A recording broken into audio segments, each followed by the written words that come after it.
আসসালামু আলাইকুম ওরহমতুল্লাহ। সবাই কেমন আছেন? আশা করি আল্লাহর অশেষ রহমতে আপনারা সকলেই ভালো আছেন। আজকে আপনাদের জন্য চমৎকার দুটি গল্প নিয়ে এসেছি এবং এই দুটি গল্পই লিখেছেন আমাদের সবার প্রিয় লেখিকা হোসনে আরা হাসি আপু। এত সুন্দর গল্প, বিশ্বাস করেন আমি পড়ার সময় আমার জাস্ট এত ভালো লাগছিল, শেষে এত হাসিও পাচ্ছিল। যাই হোক, খুবই চমৎকার একটা গল্প। আপনারা সবাই যদি শোনেন আশা করি খুবই ভালো লাগবে ইনশাআল্লাহ। আর ভালো লাগলে অবশ্যই ভিডিওতে লাইক দিবেন এবং কমেন্ট করে আপনার মন্তব্য জানাবেন এবং সবার কাছে এই ভিডিওটা শেয়ার করে দিবেন যেন সবাই শুনতে পায়। এত চমৎকার একটা গল্প কেউ যেন মিস না করে। তো চলুন গল্প শুরু করা যাক। গ্রীষ্মের দুপুর, চড়া রোদে পাড়া শুদ্ধ ঝিমোচ্ছে। তাহমিনাদের ফ্ল্যাটের বড় বারান্দাটা পশ্চিমমুখী, যেতে হয় ডাইনিং স্পেস পার হয়ে। দুপুর পেরোতেই পুরো রোদটা সেখানে গেড়ে বসে। উল্টো দিকের বেডরুম লাগোয়া পূবের বেলকনিটা চওড়ায় সামান্য এক চিলতে, কাপড় নাড়া যায় না। সূর্য ওঠার পর সেখানে লালচে আভা ছলকায়। ফজরের পর নামাজে বসেই আকাশে রঙের খেলায় চোখ জোড়ায় তাহমিনা। ইশরাক পর্যন্ত বসে জিকির করে। ইট সিমেন্টের শহরে এতটুকুই শান্তি, তাও পেছনে একটা 2 তলা পুরনো দালান থাকায় রক্ষে। আকাশটা এখনও দেখা যায়। ভেঙে ফেলে 10-12 তলা তুলে ফেলে কোন দিন কে জানে। তখন এই 6 তলা থেকে আর আকাশ দেখার সুযোগ হবে না। পূব দিকের আকাশ দেখা গেলেও পশ্চিমে উঁচু দালান অনেকটাই তা ঢেকে রেখেছে। গ্রিলে নাক ঠেসে দাঁড়ালে সামনের সরু গলিটা দেখা যায়। কলেজ ভার্সিটির ছাত্রছাত্রী, অফিস যাত্রীদের ভিড় লেগে থাকে সারাটা সকাল। সবজিওয়ালাদের ভ্যান, ভাঙ্গারিদের ভ্যান, ময়লাওয়ালার গাড়ি, স্কুল ভ্যানের চলাচলে ফেরিওয়ালার হাঁক ডাকে বেলা 11টা পর্যন্ত এলাকা থাকে বেজায় সরগরম।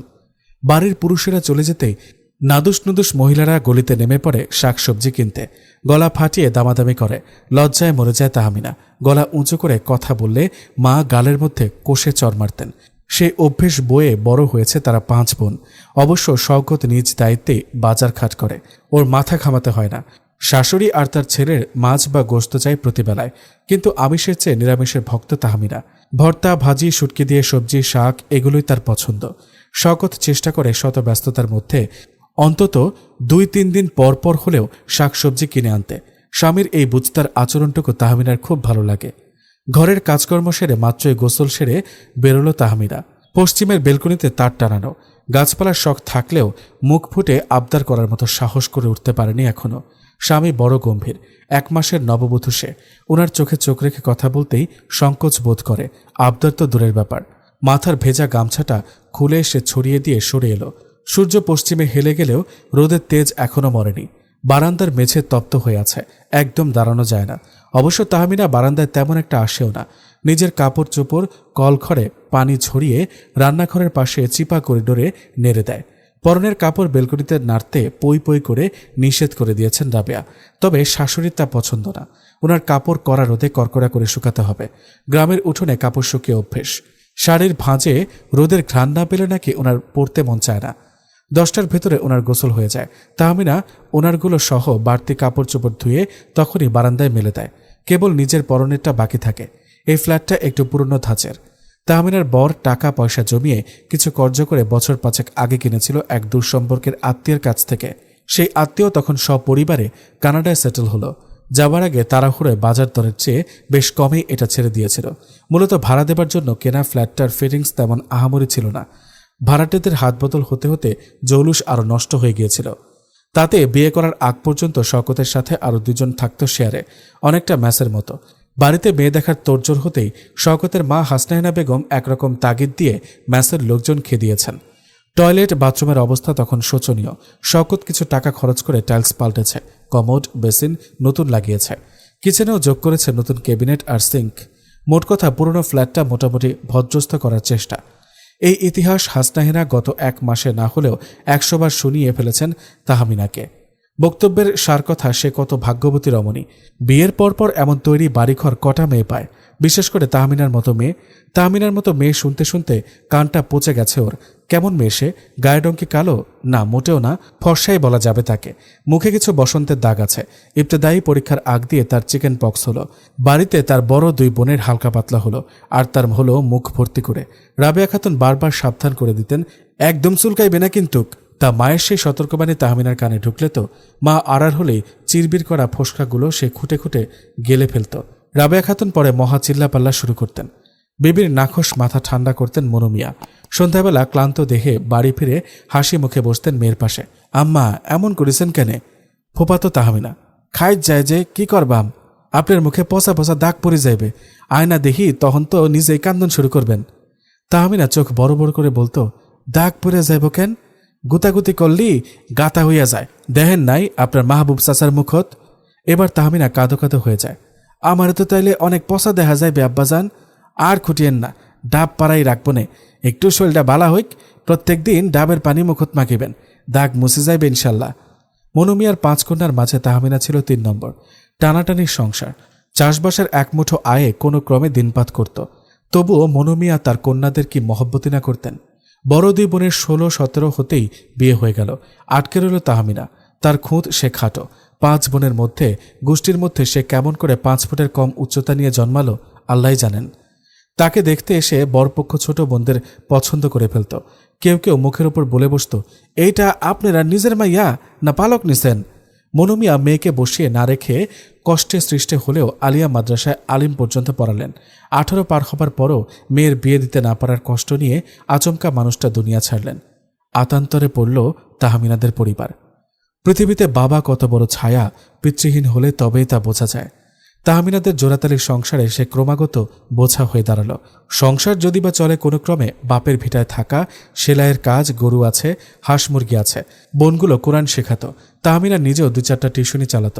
যদিও গ্রামে মেয়ে পড়ানোর পেছনে তেমন কেউ খরচ করতে চায় না, কিন্তু 20 বছর পার হতে থাকা তাহমিনার বিয়ের জন্য বাকি 2 বোনের বিয়ে আটকে থাকাটা যে তার চেয়ে বড় বিষয়। তাই 32 বছরের শওকতের সাথে যখন বিয়ের প্রস্তাব এলো, রাবেয়া খাতুন সাত তাড়াতাড়ি সম্মত হলেন। গায়ের মানুষ কান ভাঙানি দেবার কম চেষ্টা করেনি। বেশি বয়সের ছেলে, তাতে রংটাও গাঢ়। ওদিকে মায়ের কোল পোছা, শাশুড়ি বাকি ছেলে মেয়েদের সাথে থাকবেন না। শওকত নাকি মায়ের আঁচল ধরা পোলা, দাজ্জাল মেজাজি শাশুড়ি, ব্যাটার বউয়ের হাড় মাংস জ্বালিয়ে খাবে। এমন ধারা কত কথাই না গুনগুনালো বাতাসে। তবে রাবেয়া খাতুন কানে তুললেন না। বড় ঘর, কোনো চাওয়া টাওয়া নাই। গরিবের মেয়ের জন্য এর চেয়ে ভালো সম্বন্ধ কে আনবে? তাহমিনার মতামত কেউ জানতে চায়নি, ততটা ধৃষ্টতাও তার নেই। মুখ বুজে মাথা নত করে সব দেখে গেল সে। মনে কৌতূহল ছিল, কেনই বা তাহমিনা? এত বড় চাকরিওয়ালা ছেলেদের জন্য কি সম্বন্ধের অভাব? হ্যাঁ, তার জবাবও শাশুড়ির মুখে বহুবার শোনা গেছে। তার মতো ধলা চামড়ার কাউকে পাড়ায় পাওয়া যায়নি, তাতে কিছু লেখাপড়া জানা। শহুরে মেয়ে তিনি কিছুতেই ঘরে তুলবেন না। বড় 2 ছেলের বউ তেমন ফর্সা নয়। 2 ঘরের নাতনির রঙও শ্যামলা হয়েছে। তাই হাসনায়না এবার গায়ের রঙের প্রশ্নে আপোষ করেননি। এই একটা মাত্র যোগ্যতাই তাহমিনাকে ব্যাটার বউ করে এনেছে। শুনতে শুনতে মুখস্থ হয়ে গেছে তার। মাঝে মাঝে আয়নার সামনে দাঁড়িয়ে ভাবে, তার জামাইটা যতটা কালো, তার চেয়েও গাম্ভীর্যে মুখটা বেজার কালো করে থাকে সারাক্ষণ। পেটেরটা ফর্সা হবে গ্যারান্টি কোথায়? নিজের ভাবনায় নিজেই ফিক করে হেসে ফেলে। পরক্ষণে বিড়বিড় করে, তওবা তওবা, আস্তাগফিরুল্লাহ, নসিবে যা আছে আলহামদুলিল্লাহ। এমন কথা ভাবতে নাই, আল্লাহ পাক নারাজ হবেন। কালো ফর্সা কে কেমন হবে সব তো তার দান, অন্য কারো ক্ষমতা নেই তা পরিবর্তন করার। প্রথম প্রথম বউ দেখতে এসে কেউ কেউ চোখ কপালে তুলল। শওকতের কোনো এক চাচি পান চিবোতে চিবোতে বলে বসলেন, এইডা কোনো কথা? আমরা শওকত কত লাম্ফা, বউ আনছ কাঠের টুলের লাহান। এ পর্যন্ত ঠিক ছিল। এরপর উনি ঠাস করে এমন একটা কথা বলে ফেললেন যে তাহমিনা তার লম্বা ঘোমটার ভেতর থেকে অবাক নজরে চাইল। উনি বললেন, শুনছি খাটো মানুষ রাসূলুল্লাহর শত্রু। তাহমিনা মনে মনে নাউযুবিল্লাহ পড়ল। কুসংস্কার আর অজ্ঞানতায় ঠাসা গ্রামাঞ্চল। মুখ দিয়ে কখন কি বলে ফেলছে নিজেরাও জানে না। নববধূ জড়তা কাটিয়ে কিছু বলতে না পারলেও তার শাশুড়ি চুপ থাকলেন না। তার এই এক অদ্ভুত স্বভাব গোড়া থেকেই। নিজে যা খুশি কথা শোনান না কেন, অন্য কারো মুখে ব্যাটার বউ সম্পর্কে এক চুল মন্দ কথা বরদাস্ত করতেন না। উনি হুঙ্কার ছাড়লেন, এইটা কি কইলা লুৎফা? এত বড় নাজায়েজ কথা কেমনে কইলা? রসুলের সুন্নত যে যত মানব সে তত ভালো উম্মত হইব। খাডো, চিকন, মোডা এইগুলা আল্লাহর দান। মানুষের নিজের কোনো হাত আছে? সে উষা লাম্ফা নাকি খাডো হইব এইটা সাব্যস্তকরণের? তুমি কইলাম শিগগিরই তবা করো, আল্লাহর কাছে মাপ চাও। আমার ব্যাটার বউ আমার ঘরের শোভা, তুমি তারে নিন্দা করণের কেডা? এই হলো তাহমিনার শাশুড়ি। কাজের টাইমে বউকে কাছে বসিয়ে ফরমাস করতে থাকবেন, মাথায় তেল দাও, চুলে বিলি করো, চুল বাইন্দা দাও, ঝাড়া বিছনা ফের ঝাড়ো, মাথা মুছা দাও, গায়ে সর্ষের তেল দাও, হাত পা টিপো, চুল টান্না দাও, নানান আবদার। তারপর তার রাজ্যের গল্প চলতে থাকবে। তাহমিনাকে সেগুলো শুনতে হবে। চুপ থাকলে হবে না, সায় দিতে হবে, প্রশ্ন করতে হবে ফাঁকে ফাঁকে, নইলে উনি ধরে নেন তাহমিনা কিছুই শোনেনি, শুনছে না। বেয়াদব, বেলাজ, নানা রকম বিশেষণে তখন ভূষিত হতে হয় তাকে। এমন করে কাজের টাইমের 12টা বাজিয়ে উনি গোসলে ঢোকেন। গোসলখানার সামনে তাহমিনা দাঁড়িয়ে থাকা লাগে গামছা কাপড় নিয়ে। ভেতরে কাপড় রাখার স্ট্যান্ডে উনি কাপড় রাখতে পারেন না, নিচে টুলের ব্যবস্থা করা হয়েছিল, উনি মানেননি, উনি বের করে দিয়েছেন। তাহমিনাকে ঠায় দাঁড়িয়ে থাকতে হবে। ওদিকে দুপুর না হতেই তার গরম ভাত তরকারি রেডি চাই।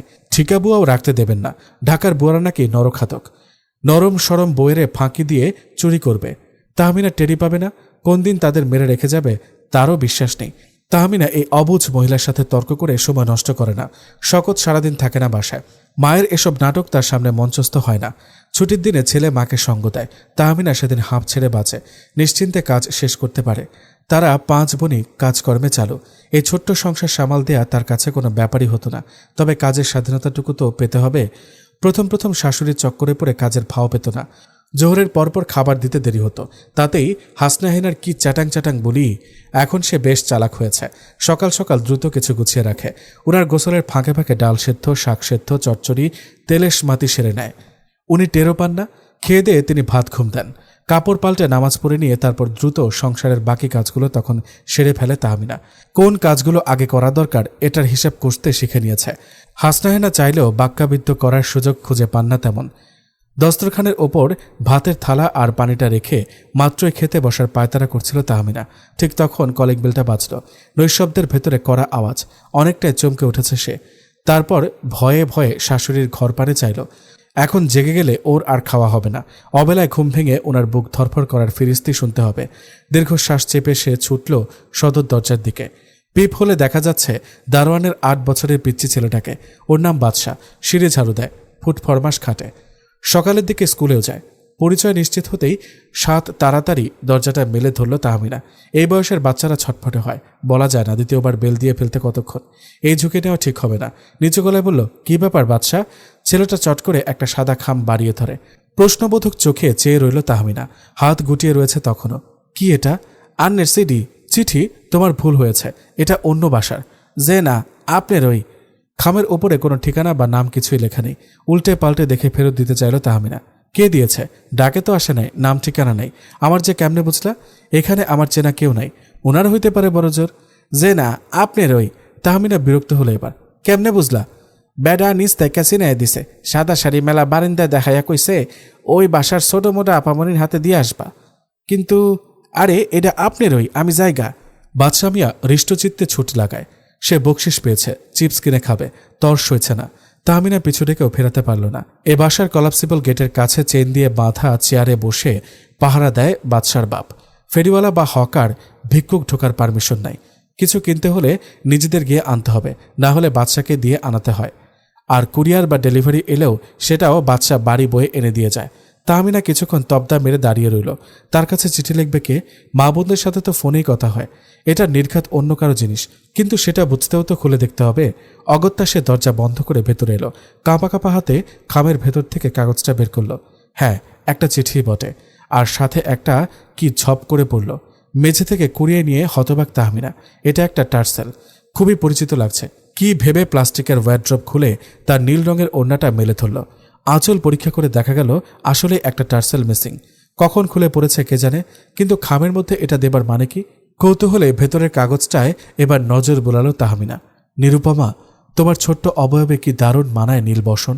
রোদ ছলকানো বারান্দায় যখন কাপড় নাড়তে আসো, আমার নয়ন তাতে ঝলসে যায়। হ্যাঁ, তোমাকেই বলছি রূপকথা। আমাকে চিনবে না, কিন্তু নিজেকে চিনতে যেন ভুল করো না। তাই ওড়না থেকে খসে পড়া নীল বসনের ঝুমকোটা ফেরত দিলাম। অনেক কষ্ট হচ্ছে ফেরত দিতে। আজ কেবল প্রথম পরিচয়ের জন্য দিলাম, পরের বার আর ফেরত পাবে না। সব সঞ্চিত রবে কারো উন্মুখ করতলে। একজন হতভাগা দর্শক। চিঠি শেষ করে তাহমিনার সারা গায়ে কাঁপুনি উঠে গেল। কে এই মানব? বেলকনিতে শাড়ি মেলতে গিয়ে কখন কবে এই টার্সেল গ্রিলের ফাঁক দিয়ে পড়েছে কে জানে। সে তাকে দেখেছে, হয়তো রোজই দেখে। কোন দিক দিয়ে দেখে, কোন ফাঁক দিয়ে দেখে? তীব্র আতঙ্কে কাঁপতে কাঁপতে ধপাস করে বসে পড়ল তাহমিনা। আজ সকাল থেকে গুড়ি গুড়ি বৃষ্টি। তাহমিনা নরম খিচুড়ি আর ডিম ভুনা করে ফেলল। ছুটির দিন বলে শওকত একটু বেলা অবধি শুয়ে আছে। পুত্র বাসায় থাকলে জননীয় শান্ত সুবোধ হয়ে থাকেন। আজও তার ব্যতিক্রম হয়নি। নিশ্চিন্তে গৃহস্থলের কাজ সারছে তাহমিনা। স্বভাবতই সপ্তাহান্তে শওকতের অনেক বাড়তি কাপড় জমে। সে কাপড়গুলো সকালে ভিজিয়ে রাখে তাহমিনা।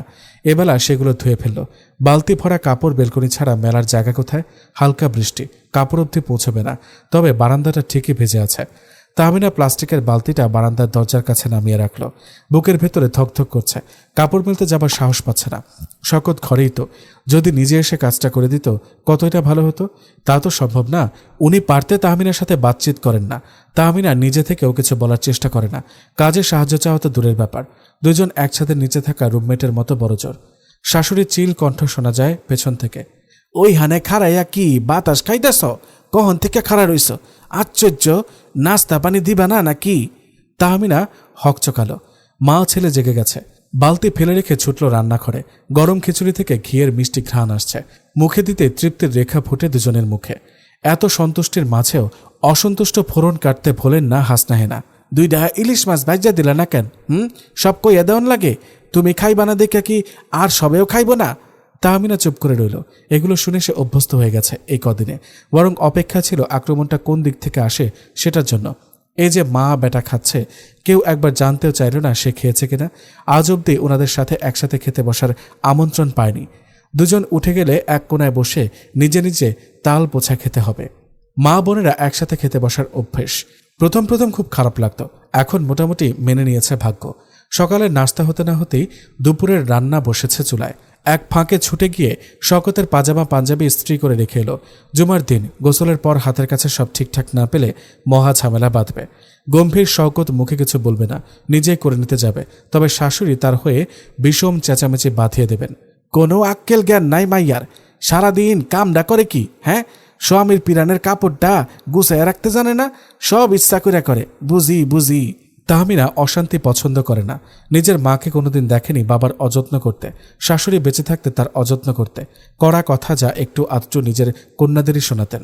বাবা তো ছিলেন মোমের মতো নরম। শাশুড়ির কটু কথায় আগে আগে চোখ ভিজত। এখন এক কান দিয়ে শুনে আরেক কান দিয়ে বের করে দেয়। বয়স্ক মানুষ, সব কথা ধরতে নেই। দুঃখ এটুকুই, স্বামী যদি এই কথাটাই নরম করে বলতো, মুরব্বী মানুষ, কিছু মনে করো না। কিন্তু উনি একটা টু শব্দ করেন না কখনো। স্বামীর তরফ থেকে সমর্থনের আশা ছেড়ে দিয়েছে তাহমিনা। নতুন অবস্থায় যার জন্য টান হলো না, পুরনো হয়ে গেলে আর কতটুকু হবে। রান্নায় মগ্ন তাহমিনার কানে শাশুড়ির চিৎকার ভেসে এলো সহসায়। বলি, বালতির মধ্যে কাপড়গুলা কি পছরেন লেগে রাখছো? মেলবো কেডায়? তাহমিনা মুখ কাচুমাচু করে বলল, বৃষ্টি হইতেছিল তো তাই। বৃষ্টি কই পাইলা? কোন সময় থাই গেছে? এতক্ষণে বাউস হয়ে যাইতো। ভিজা কাপড় দলা করে রাখলে খাইসটা গন্ধ করে, জানো না? আচ্ছা, মেল্লা দিতাছি, মাছটা নামায় আসি। চুলা কমায়া দিয়া আইসা আগে কাপড় শুকাইতে দাও। মুখ শুকালো তাহমিনার। সে ভেবেছিল জুমার নামাজ শুরু হয়ে গেলে ঝটপট কাপড় তারে দিয়ে আসবে। পাড়ার পুরুষেরা তখন সব মসজিদে থাকবে, বারান্দায় যেতে পারবে নিশ্চিন্তে। কিন্তু শাশুড়ির অগ্নিদৃষ্টি আর কোচকানো ভ্রু সেই পরিকল্পনায় পানি ঢেলে দিল। মাথায় নাক বরাবর ঘোমটা টেনে নিজের একটা লাল দোপাট্টা হাতে বেলকনিতে এসে দাঁড়ালো সে। ডানে বামে দুই দিকেই 4-5 হাত দূরে অন্য বাড়ির বারান্দা। গ্রিল বরাবর দোপাট্টাটা ক্লিপ সেটে ছড়িয়ে দিল একপাশ থেকে। বাম দিকে সাঁটালো ওর গামছাটা। কোনো রকম আব্রু হতেই তড়িত বেগে কাপড়গুলো ঝাঁকিয়ে তারে টানিয়ে দিচ্ছে। মাঝপথে দমকা হাওয়ায় ছটফট করে উঠল ভিজা কাপড়গুলো। আবার বৃষ্টি শুরু হয়েছে। শুকনো দোপাট্টা এক নিমিষে ভিজে তেজপাতা হয়ে গেল। কোনো রকমে কাপড়ে ক্লিপ সাঁটাচ্ছে তাহমিনা, যেন বেমক্কা সেগুলো উড়ে না যায়। শাশুড়ি পেছন থেকে ধমকে উঠলেন, গিরিডের লগে কাপড় দিছো কেরে? ক্লিপ খুললা কাপড়ে দাও, আরো ক্লিপ লাগে দেখো না? পরক্ষণে চেঁচিয়ে উঠলেন, আরে ব্যাককল মাইয়া, কানা নাকি? লাল রঙের ওন্না ভিজ্জা রং উঠতাছে, শওকতে সাদা শার্টে লাগলো বইলা। হাই রে হাই। থতমত খায় তাহমিনা। আসলেই নতুন দোপাট্টাটা ভিজে রং ছেড়েছে। হাতে নিতেই করতল মাখামাখি হয়ে গেল। বাতাসের তোড়ে খসে গেছে ঘোমটা। টানতে গিয়ে সে রং লাগলো কপালে। তাহমিনা সেদিকে হুঁশ নেই। তার নজর ঘুরপাক খাচ্ছে দুই দিকের বেলকনিতে। সেই নেপথ্যচারী দর্শক কি কোথাও ওঁত পেতে আছে? কোনো রকমে কাঁপতে কাঁপতে সে ঘরে ফিরে এলো। হাসনাহেনা তখনও চেঁচাচ্ছেন, একটা কাম যদি ঠিক মতো করতে পারে, কাণ্ড জ্ঞান নাই। অফিসের সাদা সাদা কাপড়ের লগে কেউ রঙেলা কাপড় মেলে, নিজের চেহারা দেহ দিহি সংসাচ্ছ কিরম। শাশুড়ির গজগজে মন নেই তাহমিনার। নতুন ওড়নাটা সে 1 চামচ লবণ পানিতে ভিজিয়ে রেখে হাত ধুয়ে রান্নাঘরে চলে এলো। পরনের কাপড় বেশ খানিকটা ভিজেছে, কিন্তু একটু পরেই গোসল করবে। পাল্টে তো লাভ নেই। কাজ শেষ করার জন্য দ্রুত হাত চালায় সে। মাঝে মাঝে শওকতের ট্যুর থাকে। অফিসের কাজে নানা ব্রাঞ্চে দৌড়াতে হয়। প্রতিবার কাপড় চোপড় ইস্ত্রি করে গুছিয়ে দিতে হয়। আবার ফিরে এলে একগাদা কাপড় একসাথে কাচতে হয়। শাশুড়ির মুখে শুনেছে শওকতের টিপটপ ব্যারাম আছে। বিয়ের আগে বুয়াকে কখনো নিজের পরনের কাপড় কাঁচতে দিত না। বড়জোর বিছানার চাদর, তোয়ালে, মোজা এ পর্যন্তই বুয়া ধুয়ে দিত। এখনও শওকত নিজের কাজ নিজে করতে চায়, তবে বাঁধ সাধেন হাসনাহেনা। তার ভাষ্য, শওকত রাত দিন খেটে রোজগার করবে, আবার ঘরেও এটা ওটা করবে কেন? সব যদি তাকেই করতে হয় তো বউ কি করবে? শওকত চিটাগাং গেছে গতকাল, তাই আজ রান্নার ঝামেলাও কম। দুপুরে নিজের জন্য ঝাল করে শুটকির তরকারি রান্না করে হুশ হাস করে খাচ্ছিল তাহমিনা। তখনই সদর দরজার নিচ দিয়ে সাত করে সাদা রঙের খামটা পাচার করে দিয়ে গেল কেউ। সম্ভবত বাদশার বাবা হবে। তাহমিনা রুস্তম দারোয়ান হলে দরজা খুলবে না, এটা তার জানা আছে। সেজন্য কলিং বেল না টিপে চিঠির খাম ঢুকিয়ে দিয়ে গেছে। ওদিনের পর 9 দিন পার হয়েছে। চিঠির কথা সাময়িকভাবে ভুলেই গিয়েছিল তাহমিনা। হঠাৎ করে আবার এই যন্ত্রটার আবির্ভাবে সে কিছুক্ষণ বিস্ময়ে স্তব্ধ হয়ে রইল। সম্বিত ফিরতেই তাড়াতাড়ি খামটা তুলে এনে দস্তরখানের নিচে চাপা দিল। বলা তো যায় না কখন উঠে আসেন বৃদ্ধা, আর তার যে নজর ফাঁকি দেবার রাস্তা নেই। খাওয়া শেষে এটো বাসন অমনি ফেলে রেখে সে খামটা নিয়ে ঢুকল বাথরুমে। নিজের ঘরে দরজা আটকানোর মতো সাহসও তার নেই। একবার জেগে গেলে যদি টের পান তাহমিনার ঘর বন্ধ, তবেই সেরেছে। ধাক্কাধাক্কি করতে থাকবেন। সাথে তো রাজ্যের প্রশ্ন পর্ব বোনাস থাকবেই। তার চেয়ে বাথরুমে যাওয়াটাই নিরাপদ। সেদিনের মতো আজকেও নাম ঠিকানা ছাড়া সাদা রসকসহীন খাম একটা।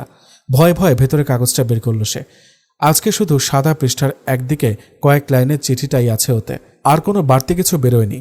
চিঠিদাতা তো বলেই রেখেছিল, কেবল তাহমিনাকে শনাক্ত করার জন্যই সেদিন টার্সেলটা ভরে দিয়েছিল। একই হাতের লেখায় গোটা গোটা লেখা। আজ কোনো সম্বোধন নেই। জানো, তোমার ফর্সা কপাল যখন লাল রঙে মাখামাখি হলো কেমন দেখাচ্ছিল? মনে হলো যেন রুবি খচিত টায়রায় সেজেছে ওই ললাট। বৃষ্টি ভেজা করতল ছলকাচ্ছে আলতা আভায়।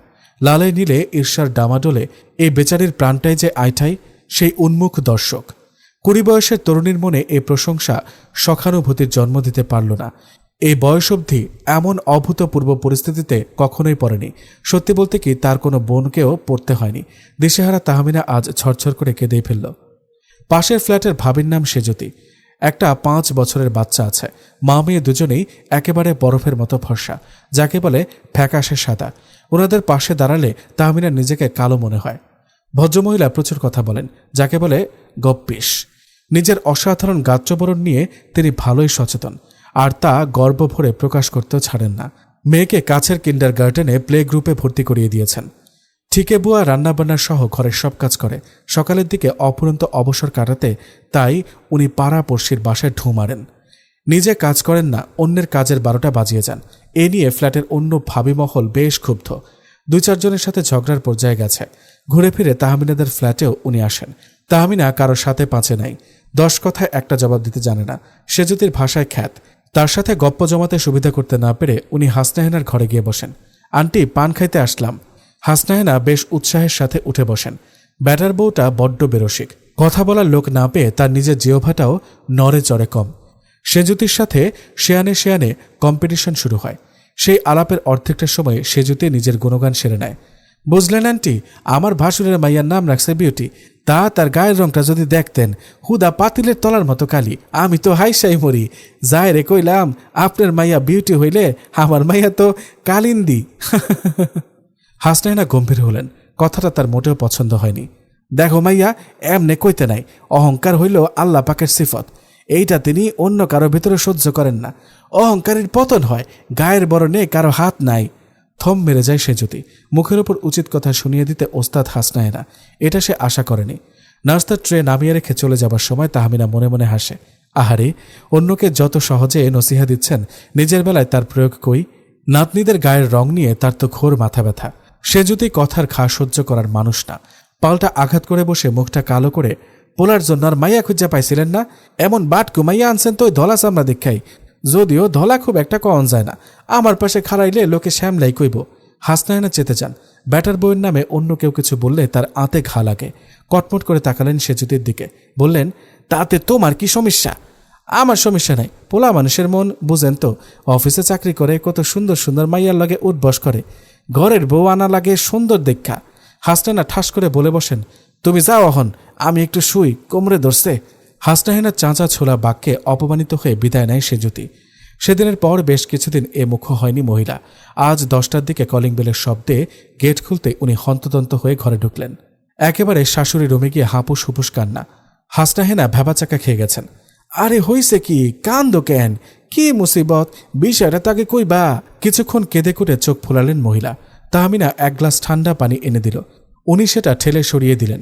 কটমট করে এক চাহনি দিলেন ওর দিকে, যেন দৃষ্টি দিয়ে ভস্য করে দেবেন। তারপর আবার হাউমাউ কান্না। আন্টি গো, আমি শেষ।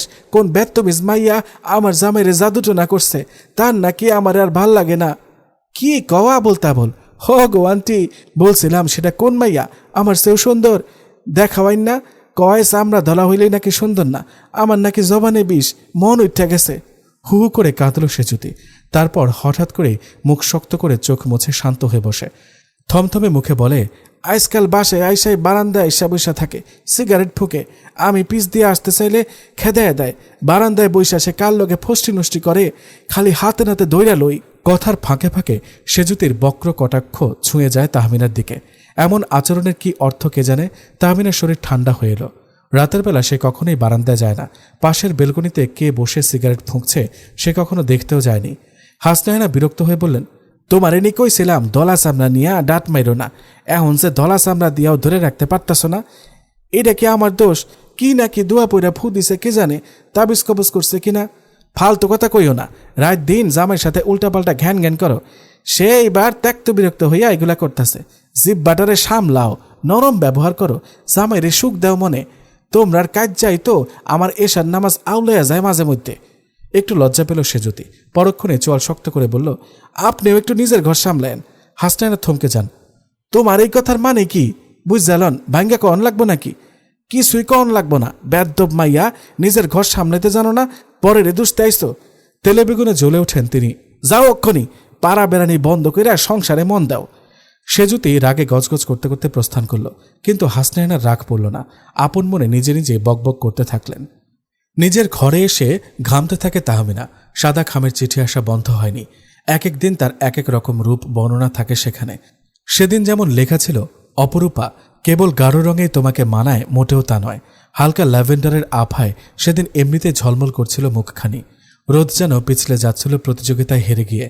আর ডাগর আখির পাপড়ি পল্লব, সে তো উপচানো রূপের ডালি। দূর থেকে আর কত দেখব। এমন নয় চিঠির ভাষায় তেমন কোনো অশালীন শব্দ আছে, কিন্তু লেখক যেই হোক না কেন প্রতিনিয়ত তাকে পর্যবেক্ষণ করে যাচ্ছে তার অজান্তেই। নিখুঁত যেসব বর্ণনা দিয়ে যাচ্ছে, পর্দানশীল মেয়ের জন্য তা চরম অস্বস্তিকর। বেলকনিতে বাধ্য হয়ে তাকে যেতে হয়। যতটা সম্ভব লম্বা ঘোমটায় নিজেকে আড়াল করেই সে যায়। টাওয়েল, গামছা বা বিছানার চাদর আগে টাঙিয়ে দিত সামনে, পেছনে বাদ বাকি কাপড় মেলে দিত। তার একরকম বদ্ধমূল ধারণা ছিল মুখোমুখি ফ্ল্যাটের কারো কাজ এটা। বাইনোকুলার দিয়ে দেখে কিনা কে জানে, তবে সেজিতির কথায় তার মাথা ভোঁ ভোঁ করতে থাকে। সে সাহস করে শাশুড়ির কাছে গেল, মিনমিন করে বলল, বেলকনিতে পলিস্টারের পর্দা টানালে হইতো না আম্মা। এমনিতেই সেজুতির সাথে বাতচিত করে মেজাজ বিগড়ে ছিল হাসনাহেনার। খেকিয়ে উঠলেন সাথে সাথে, ওই বেদ্যব বেটির কথা শুনে আরেকজন নাচতেছে। বারান্দায় পর্দা দেওয়ানের কি? আমরা কি গিয়া বসে থাকি? একটু আলো বাতাস যা পাই সেটাও বন্ধ করণের মতলব। তাহমিনা বিরস বদনে কেটে পড়ল। এদিকে অফিস যাওয়ার আগে আজ শওকত কাঁচা বাজার করে দিয়ে গেছে। ট্যাংরা মাছ, দেশি মুরগি, গরুর গোশত। বাজার তোলার ফুরসত মিলছিল না শাশুড়ির ফরমাস খাটতে খাটতে। এর ভেতরে ওনার ফোন এলো। স্বস্তির শ্বাস ফেলল তাহমিনা। হাসনাহেনা ফোনে কথা বলার সময় তাহমিনাকে ছলে বলে সরিয়ে দেন। তাহমিনা বিষয়টা বোঝে, তবে ভাব করে যেন বোঝেনি। আজকেও ফোন রিসিভ করার আগে বললেন, তুমি যাও বাজার তলকিয়া, যে ঢিলা তুমি রান্না বোয়াইতে পরে জোহ ঠেক লাগাইবা, আর দরজায় ঠেস দিয়া যাও। বড্ড ঠুস ঠাস করে কাম করো, ফোনের কথা কিচ্ছু শুনুন যায় না। মুখ টিপে হাসি চাপালো তাহমিনা। আসল ঘটনা তো সে জানে। ফিসফাস করে উনি যেসব কথা বলবেন তাহমিনার কান অবধি যেন না পৌঁছে, এজন্যই এত সতর্কতা। শাকসবজি ঢেলে পলিথিনে মুড়ে ফ্রিজে তুলে রেখে সে মাছ কুটে ফেলবে। কিন্তু আজ বোধ হয় হাসনাহেনার গলা নামানোর কথা স্মরণ নাই। নিজের নাম কানে আসতেই আপনা আপনি কান দুটো খাড়া করল তাহমিনা। হাসনাহেনা কথা বলছিলেন তার খালাতো বোনের সাথে। আরে তুই ঠকবি না, তাহমিনার মতো হ্যার বোনগুলাও হীরার টুকরা। তাইলে প্রস্তাব দিমু বুবু? আরে নিশ্চয়ই দিবি। তাহমিনার পরেরটার নাম তাসনিম।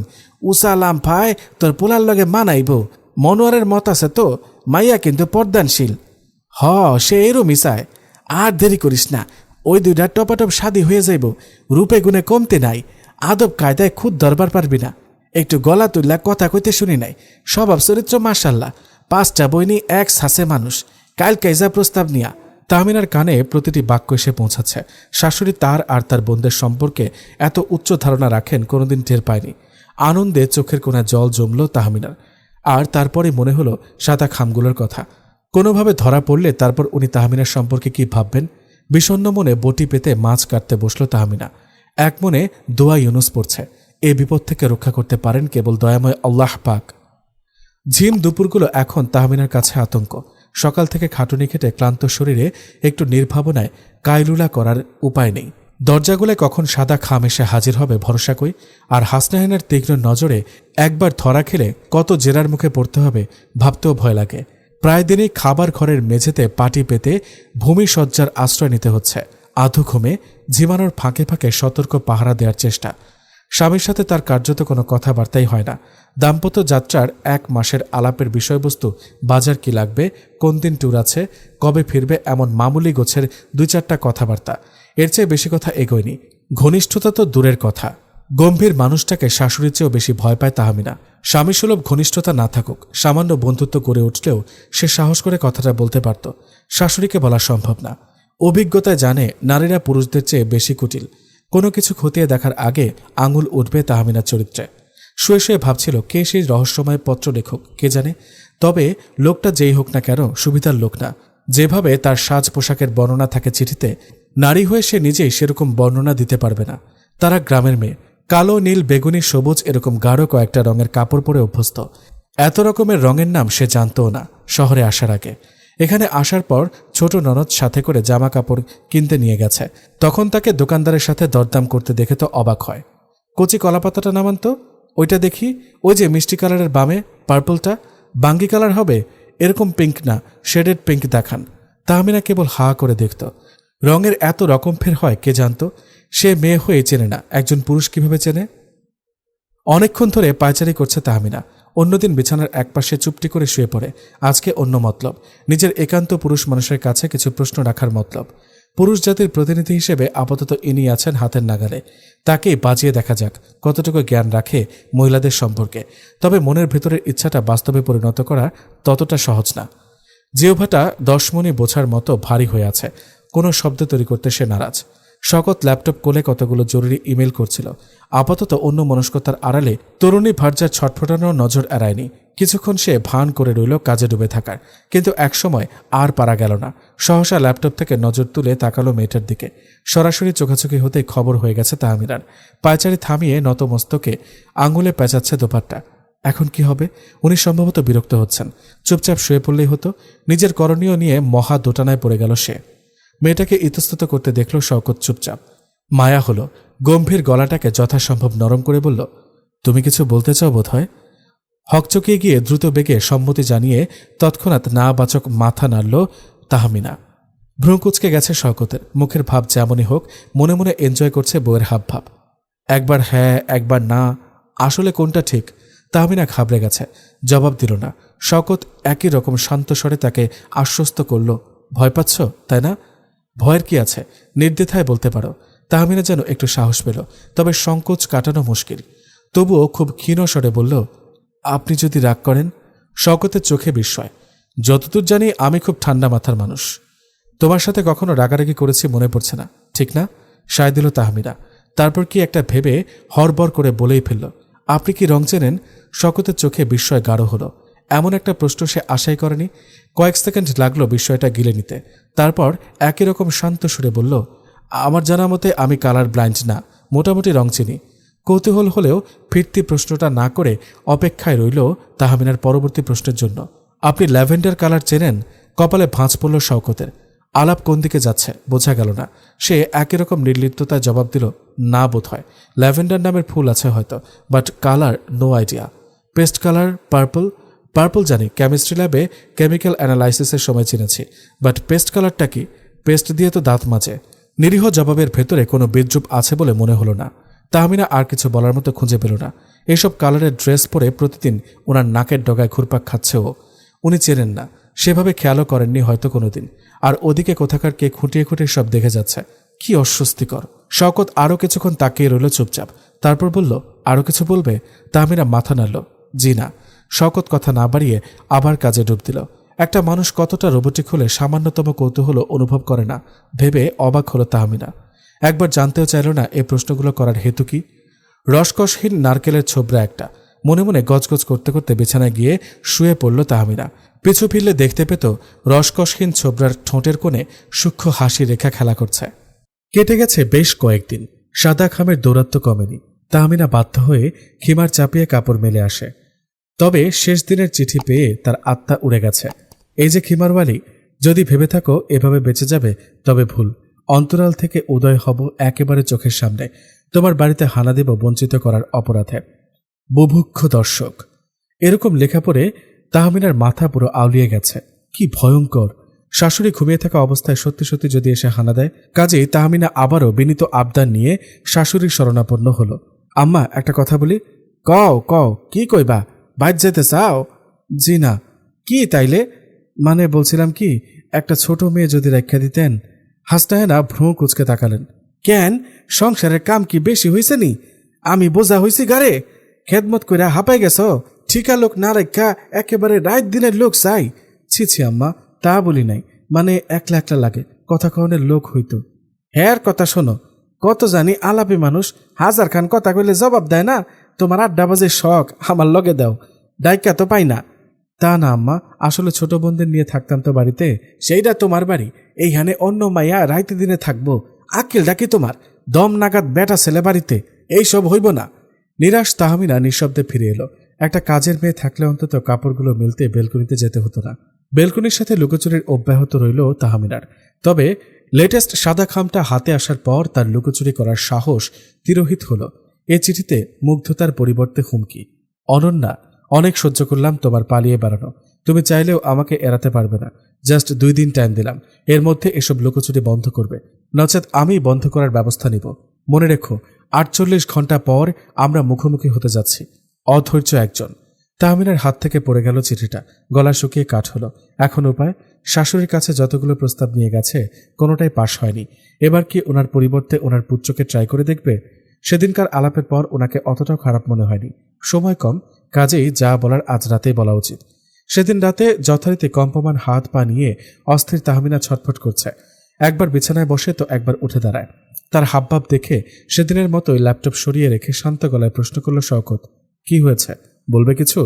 আজকে দ্রুত সম্মতি জানালো তাহমিনা। ইতস্তত করে বসল বিছানার আরেক কোণে, নজর অন্যদিকে।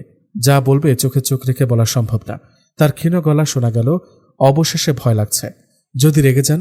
শওকত হতাশার শ্বাস ফেলল। এগেইন? সেদিন তো একবার বলেছি আমার রাগ কম।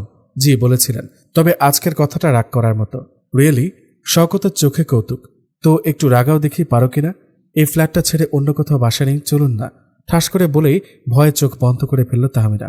শওকত নিরেট বিস্ময়ে তাকিয়ে আছে। মেয়েটা খুব কম কথা বলে, তার যত প্রয়োজন হাসনাহেনার কাছে বলে। শওকতের কানে আসে মায়ের মাধ্যমে।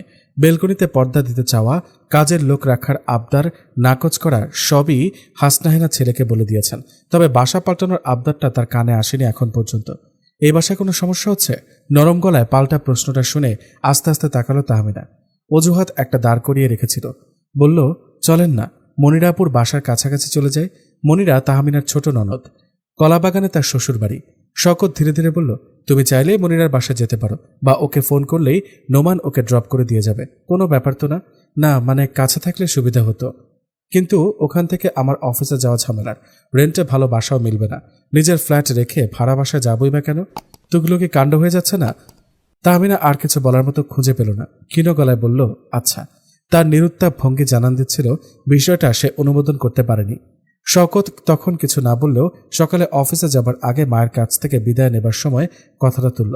তাহমিনা ফ্ল্যাটটা ছাড়তে চায় কেন বলেছে তোমাকে? চমকে উঠলেন হাসনাহেনা।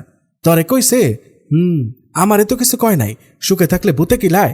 মাকে চেতে উঠতে দেখে বিপন্ন হলো শওকত। থাক মা, বকাবকি করতে যেও না। আমি মানা করার পর মেনে নিয়েছে। হাসনাহেনার বকবক তাতে কমল না বলাই বাহুল্য। বাসায় মেহমান আসবে, মনিরা আর তার শ্বশুর বাড়ির লোকজন। শাশুড়ির আদেশে দাওয়াত। মনিরার ডুপ্লেক্স বাসা। একতলায় শ্বশুর শাশুড়ি দেবর থাকে, দোতলা থেকে মনিরারা। সব শুদ্ধ দাওয়াত করা হয়েছে। কয়েকদিনে চেপে রাখা দুশ্চিন্তা ভুলে চড়ুই পাখির মতো তিরিং বিরিং করে কাজ করছে তাহমিনা। রান্না বান্না প্রায় শেষের দিকে। এরই মধ্যে ওনারা এসে পড়ল। একটা গাড়িতে সবার জায়গা হয়নি, তাই নোমানের সাথে কেবল মেয়েরাই চলে এসেছে। মনিরার শ্বশুর দেবর জুমার পর আসবেন সিএনজি দিয়ে। তাহমিনা পোলাও বসিয়ে দিয়ে শরবত নিয়ে এলো। ঘেমে নিয়ে আছে, না হলে মনিরার 1.5 বছরের মেয়ে সঞ্জনাকে কোলে নিতে তর্স হয়েছিল না। মনিরা ওকে ঠেলে গোসলে পাঠালো। পোলাও আমি দেখছি, তুমি গোসল করে আসো ভাবি, যাও। তাহমিনার আপত্তি অগ্রাহ্য করে সে কিচেনে ঢুকে পড়ল। অবশ্য রান্নাঘরের কাজ গুছিয়ে ফেলা হয়েছে আগে। সালাদ আর লেবু কেটে ফ্রিজে রাখা। শখ করে বোরহানি বানিয়েছে তাহমিনা। তার মন মেজাজ ফুরফুরে হয়ে আছে 2 দিন ধরেই। সাদা খামওয়ালার বেঁধে দেওয়া 48 ঘন্টা পেরিয়ে গেলেও যখন কিছু হয়নি, তখন তার মনের জমাট বাঁধা ভয় অনেকটাই কেটে গেছে। কি আর হবে, ব্যাটা সব ফাঁকা বলি। পাত্তা না দিলে একসময় উৎসাহ হারিয়ে নিজেই থেমে যাবে ইনশাল্লাহ। মানের মান আল্লাহ রাখেন, সে নির্দোষ, আর কেউ না জানুক, আল্লাহ পাক তো জানেন। কাজেই নিশ্চিন্তে নির্ভাবনায় ফ্রেশ হয়ে জোহরের নামাজ পড়ে এলো সে। মনিরা ততক্ষণে হাসনাহিনার ঘরে মেয়েদের জন্য আর গেস্ট রুমে পুরুষদের জন্য দস্তরখান পেতে খাবার বেড়ে দিয়েছে। বাদবাকি যা লাগে শওকত ম্যানেজ করতে পারবে। তাহমিনা মহানন্দে সঞ্জনাকে নিয়ে ঘুরছে। পিচ্ছি ভাঙা ভাঙা কথা বলতে পারে। তাহমিনা নিজেকে দেখিয়ে বলে দেয়, সঞ্জয় মামনি বলো মা আমি। সামনের পাটির ইঁদুরের মতো কুচি কুচি দাঁত বের করে সে ফিক ফিক করে হেসে বলে, মা মা মা মা মা আমি মা আমি মা মা মা মা। দুষ্টু মেয়ে। খিলখিল করে হেসে ওঠে সঞ্জনা, যেন তাহমিনা তার প্রশংসা করেছে। খেতে খেতে রান্নার তারিফ হলো একচোট। সঞ্জনাকে মুখে তুলে খাইয়ে দিল তাহমিনা। ননদভাবে খেতে বসলো সবার শেষে। মনিরা ফিসফিস করে শুধায়, এই পিচি ভাবি, ভাইয়ার সাথে ভাবসাব কিছু হলো? তাহমিনা লজ্জা পায়, জবাব দেয় না। যা বুঝার বুঝে ফেলে মনিরা। হতাশায় মাথা নাড়ে। আমার ভাইটার কবে বাপ হবে? তার বন্ধু বান্ধব কদিন পর মেয়ে বিয়ে দেবে। বুঝি না তোমাদের ভাবসাব। একজন বেরসিক হলে আরেকজনের তো একটু রসিক হওয়া লাগে। এনারা দুজনেই গোমরা মুখ। তো আর কি, কই কিছু বলো। শরমে মরে যাচ্ছে তাহমিনা। এভাবে কেউ বলে নাকি? বাচ্চার মা হয়ে মনিরা না হয় লাজ লজ্জার মাথা খেয়ে বসে আছে। তাহমিনার তো স্বামীর সাথে আর ভাঙেনি। উনি কখনো হাত ধরেন না পর্যন্ত। কাছে আসা তো দূরের কথা। কি বলবো, আশ্চর্য। বহু কষ্টে ক্ষীণ জবাব দেয় সে। এত রূপগুণ দিয়ে কি লাভ গো? জামাইরা যদি পটাইতে না পারলা? শোনো, একটা বুদ্ধি দেই। মনিরা কানে কানে কিছু বলল। শুনতে শুনতে লাল হয়ে যায় তাহমিনা। ধুর মনিরা আপা, আপনি না আমার বড়। এসব কি বলেন? কিসের বড়? আমি হলাম ননদ, যেমন বললাম তেমন করবা। ইস, জীবনেও না। খুনসুটির ভেতরে দুজনে খাওয়া দাওয়া শেষ করল। বিকেলে আরেক দফা চা নাস্তা হলো। তাহমিনা খুব জোরাজুরি করলো মনিরাকে রেখে দিতে। তার মনে ক্ষীণ আশা। তার সমস্যাটা মনিরাকে বললে হয়তো সমাধান দিতে পারত। সে অন্তত ওকে ভুল বুঝত না। একটা থাকলে গল্প ছলে তুলতে পারত কথাটা, কিন্তু মনিরা তো থাকলই না। উল্টো হাসনাহেনা ঘোষণা দিলেন তিনি মেয়ের বাসায় 2 দিন থেকে আসবেন। শওকতের অনুপস্থিতিতে একা বাসায় থাকতে হবে। ভাবতেই হাত পা ঠান্ডা হয়ে এলো তাহমিনার। মুখ ফুটে বলতেও পারল না, তাহলে তাকেও বরং সাথে নেওয়া হোক। মুখ শুকনা করে সে রান্নাঘরে সব গোছগাছ করছে আর ভাবছে সামনের দিনগুলো কিভাবে পার করবে। মাগরিবের পর অতিথিরা বিদায় নিল। বাসা শুনশান হয়ে গেল যেন। ভয় জেঁকে বসেছে তাহমিনার মনে। পারতে সে শোবার ঘর ছেড়ে নড়ছে না। শওকত সারাদিন কাজ করতে পারেনি। যথারীতি ল্যাপটপ নিয়ে বসেছে।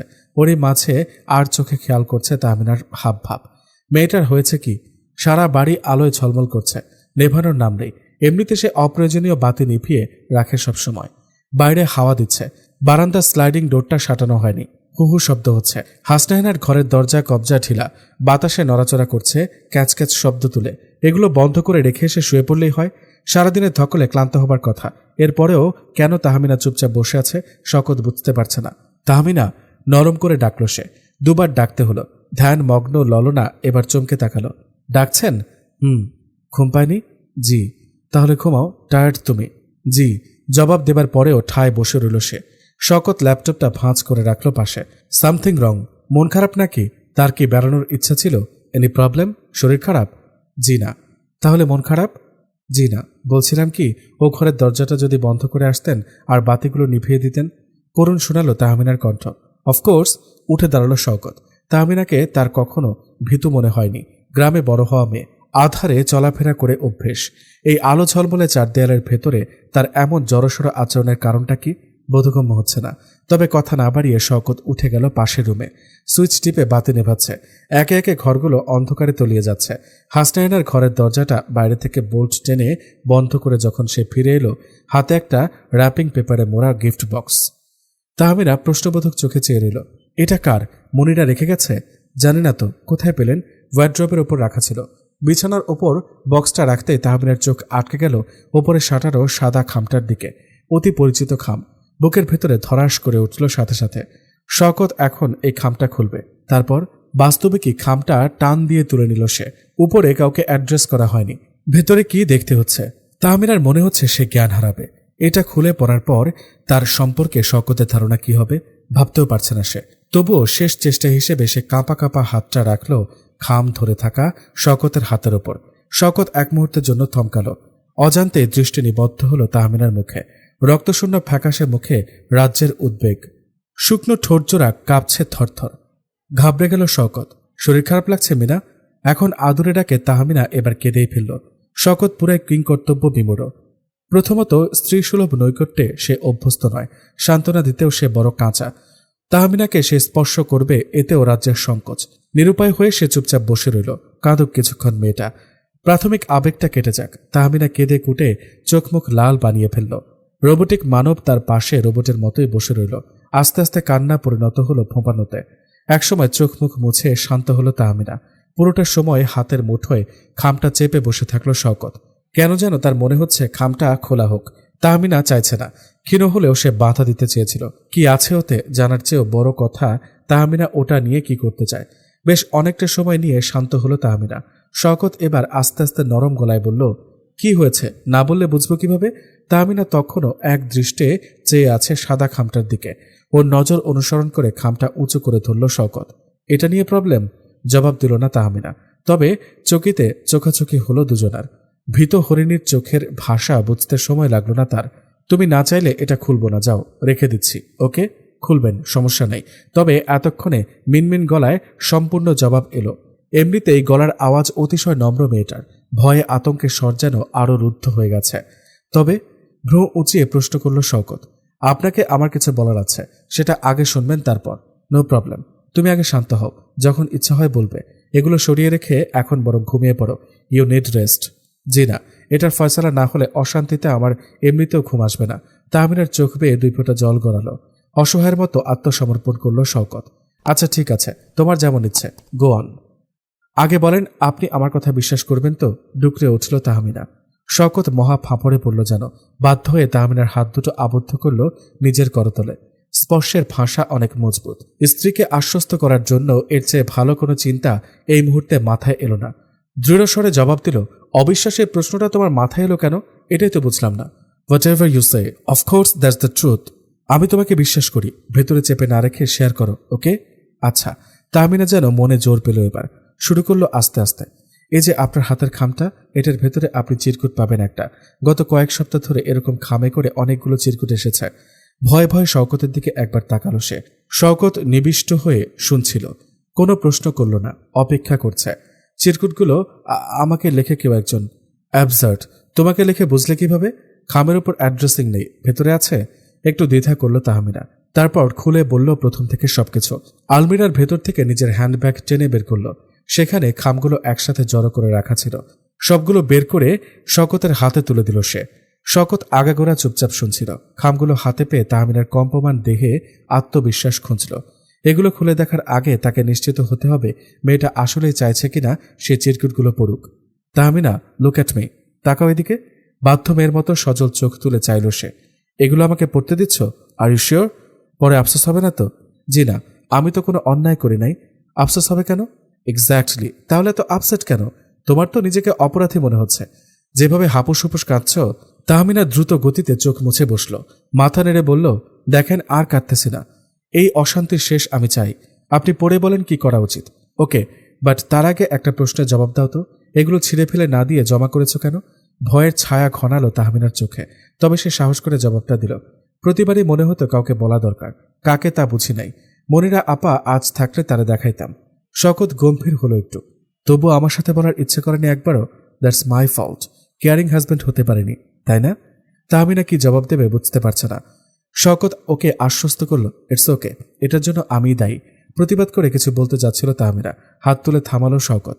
আগে দেখা যাক কি লেখা এগুলোতে। তাহমিনা কাঁটার মতো সংকুচিত হয়ে রইল পুরোটা সময়।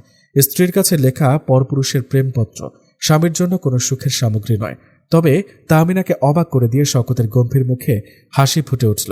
এক একটা চিরকুট পড়ছে আর প্রসারিত হচ্ছে তার ঠোঁটের কোণ। হা করে তাকিয়ে রইল তাহমিনা। এখানে কৌতুকের বিষয়টা কি সেটাই যেন ধরতে পারছে না। সবগুলো চিরকুট শেষ করে মুখে তুলল Shaukat. Nice love letter indeed. তো এগুলো তো দুজন আলাদা আলাদা পড়লাম, গিফট বক্সেরটা চলো একসাথে পড়া যাক।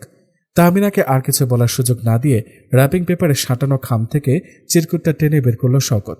এই যে সাহসী রূপসী, তোমার সাহস আছে মানতেই হচ্ছে। 48 ঘন্টার আলটিমেটাম শেষ, এবার তোমার সাথে মুখোমুখি হবার পালা। আজ রাতেই কেন নয়? আর ইউ রেডি সুন্দরী? গন্তব্যের আশায় ভাসমান পথিক। চিঠি শেষ করে মিটিমিটি হাসতে থাকা শওকত আর যেন হাসি চাপতে পারল না।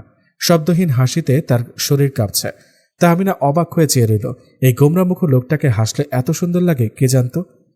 মুখের কঠিন রেখাগুলো দ্রবীভূত হয়ে কেমন স্নিগ্ধ মাধুর্য ভর করেছে। তাহমিনার ভেতর থেকে সব দুশ্চিন্তা যেন এক ফোঁতে উড়িয়ে নিয়ে গেল সেই হাসি। বেডরুম লাগোয়া চিপা বারান্দাটায় পা ভাঁজ করে বসে আছে শওকত। পাশেই হাঁটুর ওপর মাথা কাত করে উদাস দৃষ্টিতে আকাশ দেখছে তাহমিনা।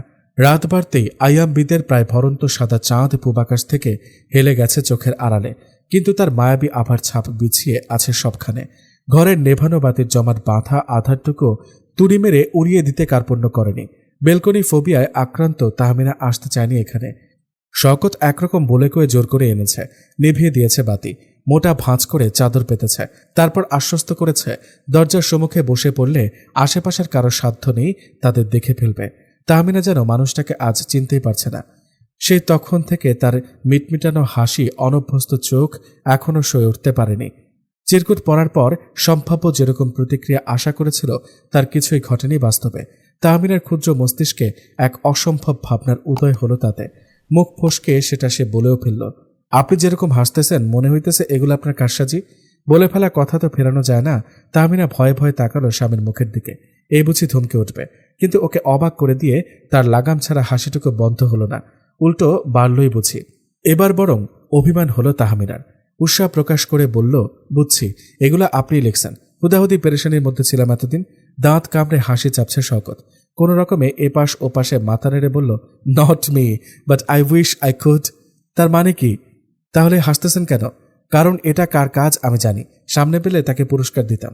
কি কি বলেন এসব? আমি তো পাইলে থাপড়াইতাম। শওকত আবার হাসতে থাকে। বিয়ের পরে যাকে একটু ঠোঁট বাঁকাতে দেখেনি তার জন্য ব্যাপারটা সম্পূর্ণ অস্বাভাবিক। শওকত সেটা স্বীকার করল। ওফ, এমন ক্লিয়ার বিনোদন আমার 32 বছরের জীবনে কোনো দিন পাইনি ফর শিওর। তাহমিনা গোমরা মুখে বলল, তার নামটা বলেন আমাকে তাড়াতাড়ি। এসব মস্করা ভাল লাগতেছে না। শুনতে চাও? এক পায়ে খাড়া। ওকে, তবে তার আগে তোমাকে একটা গল্প শুনতে হবে। রাজি? একটু দ্বিধামাখানো সম্মতি দিল তাহমিনা। আচ্ছা। গল্প শোনার পর তুমি গিফট বক্সটা খুলবে। ওকে? এখন খুললে কি অসুবিধা? তোমার প্রশ্নের উত্তর ওর ভেতরে আছে বলে আমার ধারণা, কিন্তু গল্পটা জেনে নিলে তোমার পেরেশানি সার্থক হবে। শুনবে? মাথা ঝাঁকালো তাহমিনা। বয়সে বড়, গম্ভীর 1 যোজন দূরত্বে বাস করতে থাকা স্বামী নামক মানুষটা এক লহমায় কিভাবে এতটা কাছে চলে এলো ওর মাথায় ঢুকছে না। মনে হচ্ছে কই, উনি তো বরাবরই এমন, কখনো কোনো দূরত্বই তো ছিল না দুজনের ভেতরে। আর তারপর সেই গল্প শুনতে এবং শোনাতেই বারান্দায় দুজনের পাশাপাশি বসা। ছোটবেলা থেকে আমি বাড়ির বাইরে মানুষ। ম্যাট্রিক পাশ করার পর ঢাকা কলেজে অ্যাডমিশন নেই। ঢাকায় তখন কেউ ছিল না যার কাছে থেকে লেখাপড়া করব। হোস্টেলে থেকে ইন্টার পরীক্ষা দিলাম। তখন রেজাল্ট দিতেও প্রায় 3 মাস পরে তল্পি তল্পা গুটিয়ে বাড়ি ফিরেছি। অ্যাডমিশনের জন্য পড়াশোনা করি। বাড়ির বাইরের দিকের একটা ছোট্ট ঘরে নিজের মতো থাকি। ছোট থেকেই হইচই চেঁচামেচি পছন্দ ছিল না। আড্ডাবাজি থেকে সরে থাকতাম। সমবয়সীরাও আমার গম্ভীর ভাবসাবের জন্য কাছে ঘেঁষত না। পুরোপুরি ইন্ট্রোভার্ট বা অন্তর্মুখী স্বভাব যাকে বলে। কারো সাথে আমি সহজ হতে পারতাম না। আমাকে বুঝতেন একজনই, আমার মা। 17 বছরের শওকতের প্রিয় কাজ ছিল পুকুরে ছিপ ফেলে মাছ ধরা। কোলের ওপর একটা বই নিয়ে ঘন্টার পর ঘন্টা ফাতনার ওপর নজরদারি করে কাটিয়ে দিতাম আমি। একদিন মাছ ধরতে গেছি। কাছে কেউ কান্না করছে আওয়াজ পেলাম। গলা শুনে বুঝতে পারছি পিচ্চি বয়সী কেউ। প্রথমে বিরক্ত হলেও পরে বাধ্য হয়ে উঠে গেলাম দেখতে। দেখি এক পিচ্চি মেয়ে কাদায় পিছলে পড়ে গড়াগড়ি খাচ্ছে। আমাকে দেখে করুণ নয়নে তাকালো। আরে আমারে রেখে গেছে গা, আমি পইরা গেছি তাই তুলে নাই। বড় ভাইজান, আমার একটু তুইলা দিবেন? এত ছোট্ট মেয়ে এমন সুন্দর গুছিয়ে কথা বলতে পারে, আমি মুগ্ধ হয়ে শুনছি। কাদায় মাখামাখি পিচ্চিকে আমি টেনে তুললাম। আমার হাতেও কাদা লেগে গেল। সে ব্যথিত চোখে সেটা দেখল। তারপর বিনা বাক্য ব্যয়ে টেনে নিয়ে গেল পুকুর ঘাটে। ছোট ছোট হাতের আঁচলায় পানি তুলে এনে আমার হাত ধুয়ে দেওয়ার তার কি প্রাণপণ চেষ্টা! আমি বাধা দিতে চেয়েও পারলাম না। খুব মজা লাগছিল তার পাকনামো। আমার হাত ধোয়ানোর পর সে নিজে যথাসম্ভব ভদ্রস্থ হলো। এইটুকু পিচ্চির পরনে হাঁটু ছাড়ানো গোলফ্রক, গোড়ালি ঢাকা সালোয়ার। বললাম, পা পিছলে পুকুরে পড়ো না কিন্তু। আমি সাঁতার দিতে জানি বড় ভাইজান, কেউ আমার লগে পাল্লা দিলে পারে না। এখন আমি জায়গা এমনিতে আম্মা ইস্কা গুমুর গুমুর কতগুলা দিব, পায়জামার হাঁটু ছিঁড়া ফেলাইছি। আপনারে জাজাকাল্লাহ মক্তবের ওস্তাদ যে বললে দিছেন, কেউ উপকার করলে এটা বলতে হয়। পিচ্চি চলে যাবার সময় খেয়াল করলাম হালকা খোঁড়াচ্ছে, হাঁটু ছিলে ফেলেছে হয়তো। চলে যাবার পর হঠাৎ মনে হলো নামটা তো জানা হলো না। এইটুকু বলে থামল শওকত, তাকালো তাহমিনার দিকে, তবে সে কোনো প্রতিক্রিয়া দেখালো না। এরপর আমি ভার্সিটিতে অ্যাডমিশন নিয়ে চলে এলাম। গ্রামে গেলেই পিচ্চির সাথে দেখা হতো। বড় ভাইজান ডাকতে ডাকতে ছুটে আসতো আমাকে দেখলেই। হাতে গুজে দিত অদ্ভুত অদ্ভুত জিনিস। কখনো গুজে দিত বেতফল, করমচার দানা বা গাব, কখনো শিউলি ফুলের থোকা। বছরখানেক পর হঠাৎ উধাও হয়ে গেল পিচ্চি। জানলাম তার বাড়িতে পর্দার কড়াকড়ি, আর বের হতে দেয় না। ওইটুকু পিচ্চির কি এমন বয়স, তাতেই এত পর্দা? আমার ভাবনার ভুল টের পেলাম শীঘ্রই। আমি যাকে ছোটখাটো 3 বছরের পিচ্চি ভেবেছি, সে আসলে আরেকটু বড়। গ্রামের সময়গুলো কেমন পানসে হয়ে গেল। ফ্রক পরা পিচ্চি মেয়ে দেখলেই কান দুটো খাড়া করে ফেলতাম। তবে বড় ভাইজান বলে আর কেউ ছুটে আসতো না। নিজে নিজে গোয়েন্দাগিরি করে আমি তার পরিচয় বের করলাম। কে সে জানো? তাহমিনা আনত নয়নে সায় দিল, ক্ষীণ গলায় জবাব দিল, আমার আবছা মনে আছে। কোনোদিন তো বলনি। শওকতের গাঢ় নজর ছুঁয়ে গেল স্ত্রীকে। আপনি মনে রাখছেন সেটা তো জানতাম না, এখন বললেন তাই আমারও মনে পড়ল। তারপর বলেন বাকি অংশ। তারপর আর কি, সময়ের সাথে সাথে আমি সেই পিচ্চিকে আবিষ্কার করলাম ঠিকই। বোরকায় আবৃত মানুষটাকে তার উচ্চতার জন্য দূর থেকে বুঝে ফেলতাম। তবে ওই পর্যন্তই। আমি দূরের মানুষ, নিজের সীমানা বুঝি। আমার চাকরি হলো, বিয়ের জন্য তাগিদ শুরু হলো। আমি কানে তুলি না। মা অনবরত ঘ্যান ঘ্যান করেন, কেউ পছন্দের থাকলে বল। আমি মাথা নাড়ি, কিন্তু বর্ষি হাতে যখন পুকুর ঘাটে বসি, এক দৃষ্টে চেয়ে থাকি ফাতনার দিকে। তখন যেন কৈশোরে ফিরে যায়। ছোট ছোট দুটো হাত আঁচলায় পানি তুলে আনার প্রাণপণ চেষ্টা করছে। সে স্মৃতির ভেতরে কি ছিল আমি জানি না, হয়তো নিজের অজান্তে চাপা দিয়ে রেখেছিলাম অবাস্তব অসম্ভব ভাবনা হিসেবে। তোমার আব্বার সাথে আমার টুকটাক পরিচয় ছিল। উনি যখন খেতে কাজ করতেন, আমি হয়তো ঘাটলায় বসে মাছ ধরতাম। সুখ দুঃখের দুটো কথা বলে যেতেন, আমারও শুনতে ভালো লাগতো। তোমার জন্য ভালো ছেলের খোঁজ চলছে তখন, আমাকেও অনুরোধ করে যেতেন। তোমার জন্য তার কষ্টগুলো দীর্ঘশ্বাস হয়ে উঠে আসত। আমার তখন জেদ হতো, এত কষ্ট পেতে হবে কেন এমন নরম দরদি মেয়েটাকে? তোমার এক কাজিনকে হাত করলাম, বুঝ দিলাম উল্টাপাল্টা পরিবার থেকে বিয়ের প্রস্তাব এলে যেন না এগোতে পারে। বিয়ের আগে যারা খুঁত খোঁজে, যৌতুক চায়, বিয়ের পর তারা রাতারাতি ভালো মানুষ বনে যাবে না। বছর জুড়ে যত ভালো সম্বন্ধই আসলো, কোনোটাই আমার মনোপুত হলো না। নিজেকে বুঝতে পারিনি তখনও, না হলে উপলব্ধি করতাম সেরকম অনুমোদন আসলে কাউকে দিতে পারতাম না কোনোদিন। আমি যা বুঝিনি তা বুঝলেন আমার মা। কিভাবে কিভাবে টের পেয়ে গেলেন আমার কারসাজি। তোমার কাজিনকে ধরে নিয়ে জেরা করলেন। সেবার গ্রামে গিয়ে শুনি তোমার বাবা আর নেই। এবার মা আমাকে পেরে ধরলেন বিয়ের জন্য। বললাম আর কিছুদিন যাক। সেটা কতদিন? যতদিন তা আমি না স্বাধীন না হয়, এই তো ততদিন তুই আশা নিয়ে থাকবি। সরাসরি আক্রমণে আমি তো হতভম্ব। তবে মায়ের কাছে অস্বীকার করতে পারলাম না। তোমার বিয়ের জন্য অপেক্ষায় আছি। মা গেলেন যেতে, বললেন বয়স তো বসে নেই, তুই রাজি হলে ওখানে প্রস্তাব পাঠাই। আমার ভেতরে যেন ঝর্ণা কলকলি উঠল। এও কি সম্ভব? হ্যাঁ, তুমি যেমন ভেবেছ আমার মা মোটেও তেমন নন। গায়ের রং নিয়ে যেসব হাবিজাবি বলেছেন, সেগুলো আড়াল করার জন্য। নাতি নাতনিরা বউরা কালো হলো না শ্যামলা হলো, মা এগুলো নিয়ে মাথা খামাননি কোনো কালেও। গ্রামের মানুষ পছন্দের বিয়ে নিয়ে নিন্দা করতে ভালোবাসে। তাতে তোমাদের মতো পর্দানশীল পরিবার ছেলের পছন্দে বিয়ে জানলে নানা রটনা হবে। সেখান থেকে সেভ করার জন্য মা আজগবি ফর্মুলা একটা বলে বসতেন।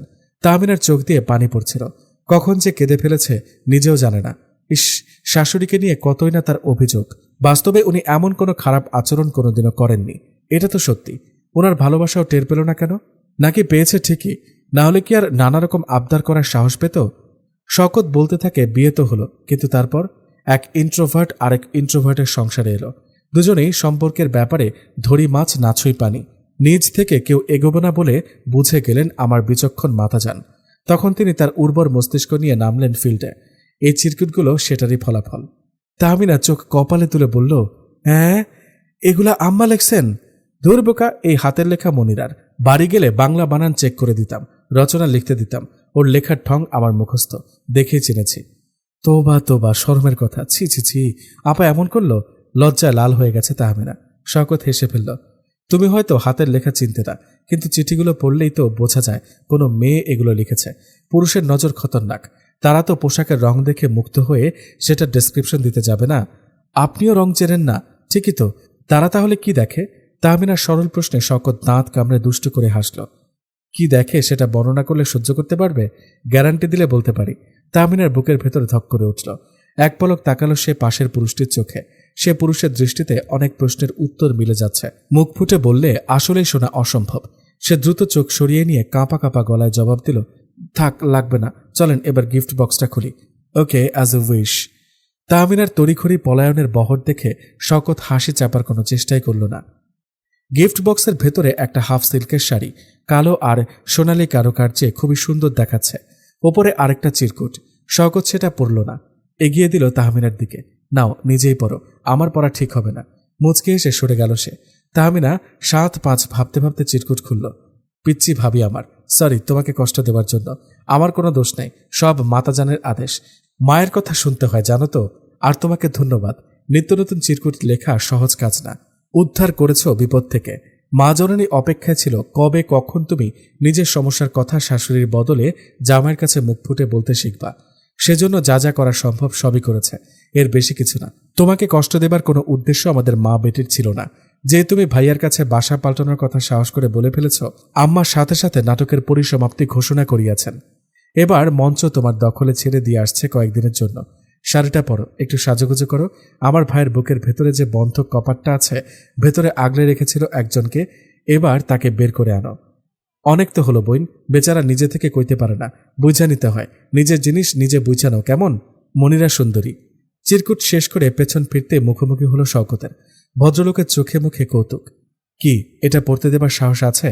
তাহমিনা বিপুল বেগে মাথা নাড়াল। তবে আর কি, problem solve, go to bed, আমি বাকি কাজটা সেরে আসছি। তাহমিনার মুখ গোমরা হলো। মনে মনে বলল, কাজ সারাচ্ছি, দাঁড়ান। গিফট বক্সটা নিয়ে সে শাশুড়ির ঘরে এসে দৌড় দিল। যত্ন করে শাড়িটা পরল। ভেতরে 2 গাছা কাঁচের চুড়ি, সেগুলোও পরল। পাথরের ছোলা দুল। চুলগুলো হাত খোপা করে আধ ঘোমটা টেনে আস্তে আস্তে এসে হাজির হলো রোবোটিক মানুষটার সামনে। চুরির টুংটাং শব্দে তার মনোযোগ নষ্ট হলো। মুখ তুলে চাইতে বেচারার জগৎ হলো এলোমেলো। ফ্যালফ্যাল করে চেয়ে রইল কালো ঘুমটা টানা গোলগাল মুখখানিতে। তাহমিনার অস্বস্তি হলো বড্ড। সে কোনো ক্রমে বলল, মনিরাপু পড়তে বলেছেন। তাই? তাহলে বরং খুলে আসি। কথাটা শেষ করার সুযোগ মিলল না। তরাক করে লাফিয়ে উঠে এলো শওকত।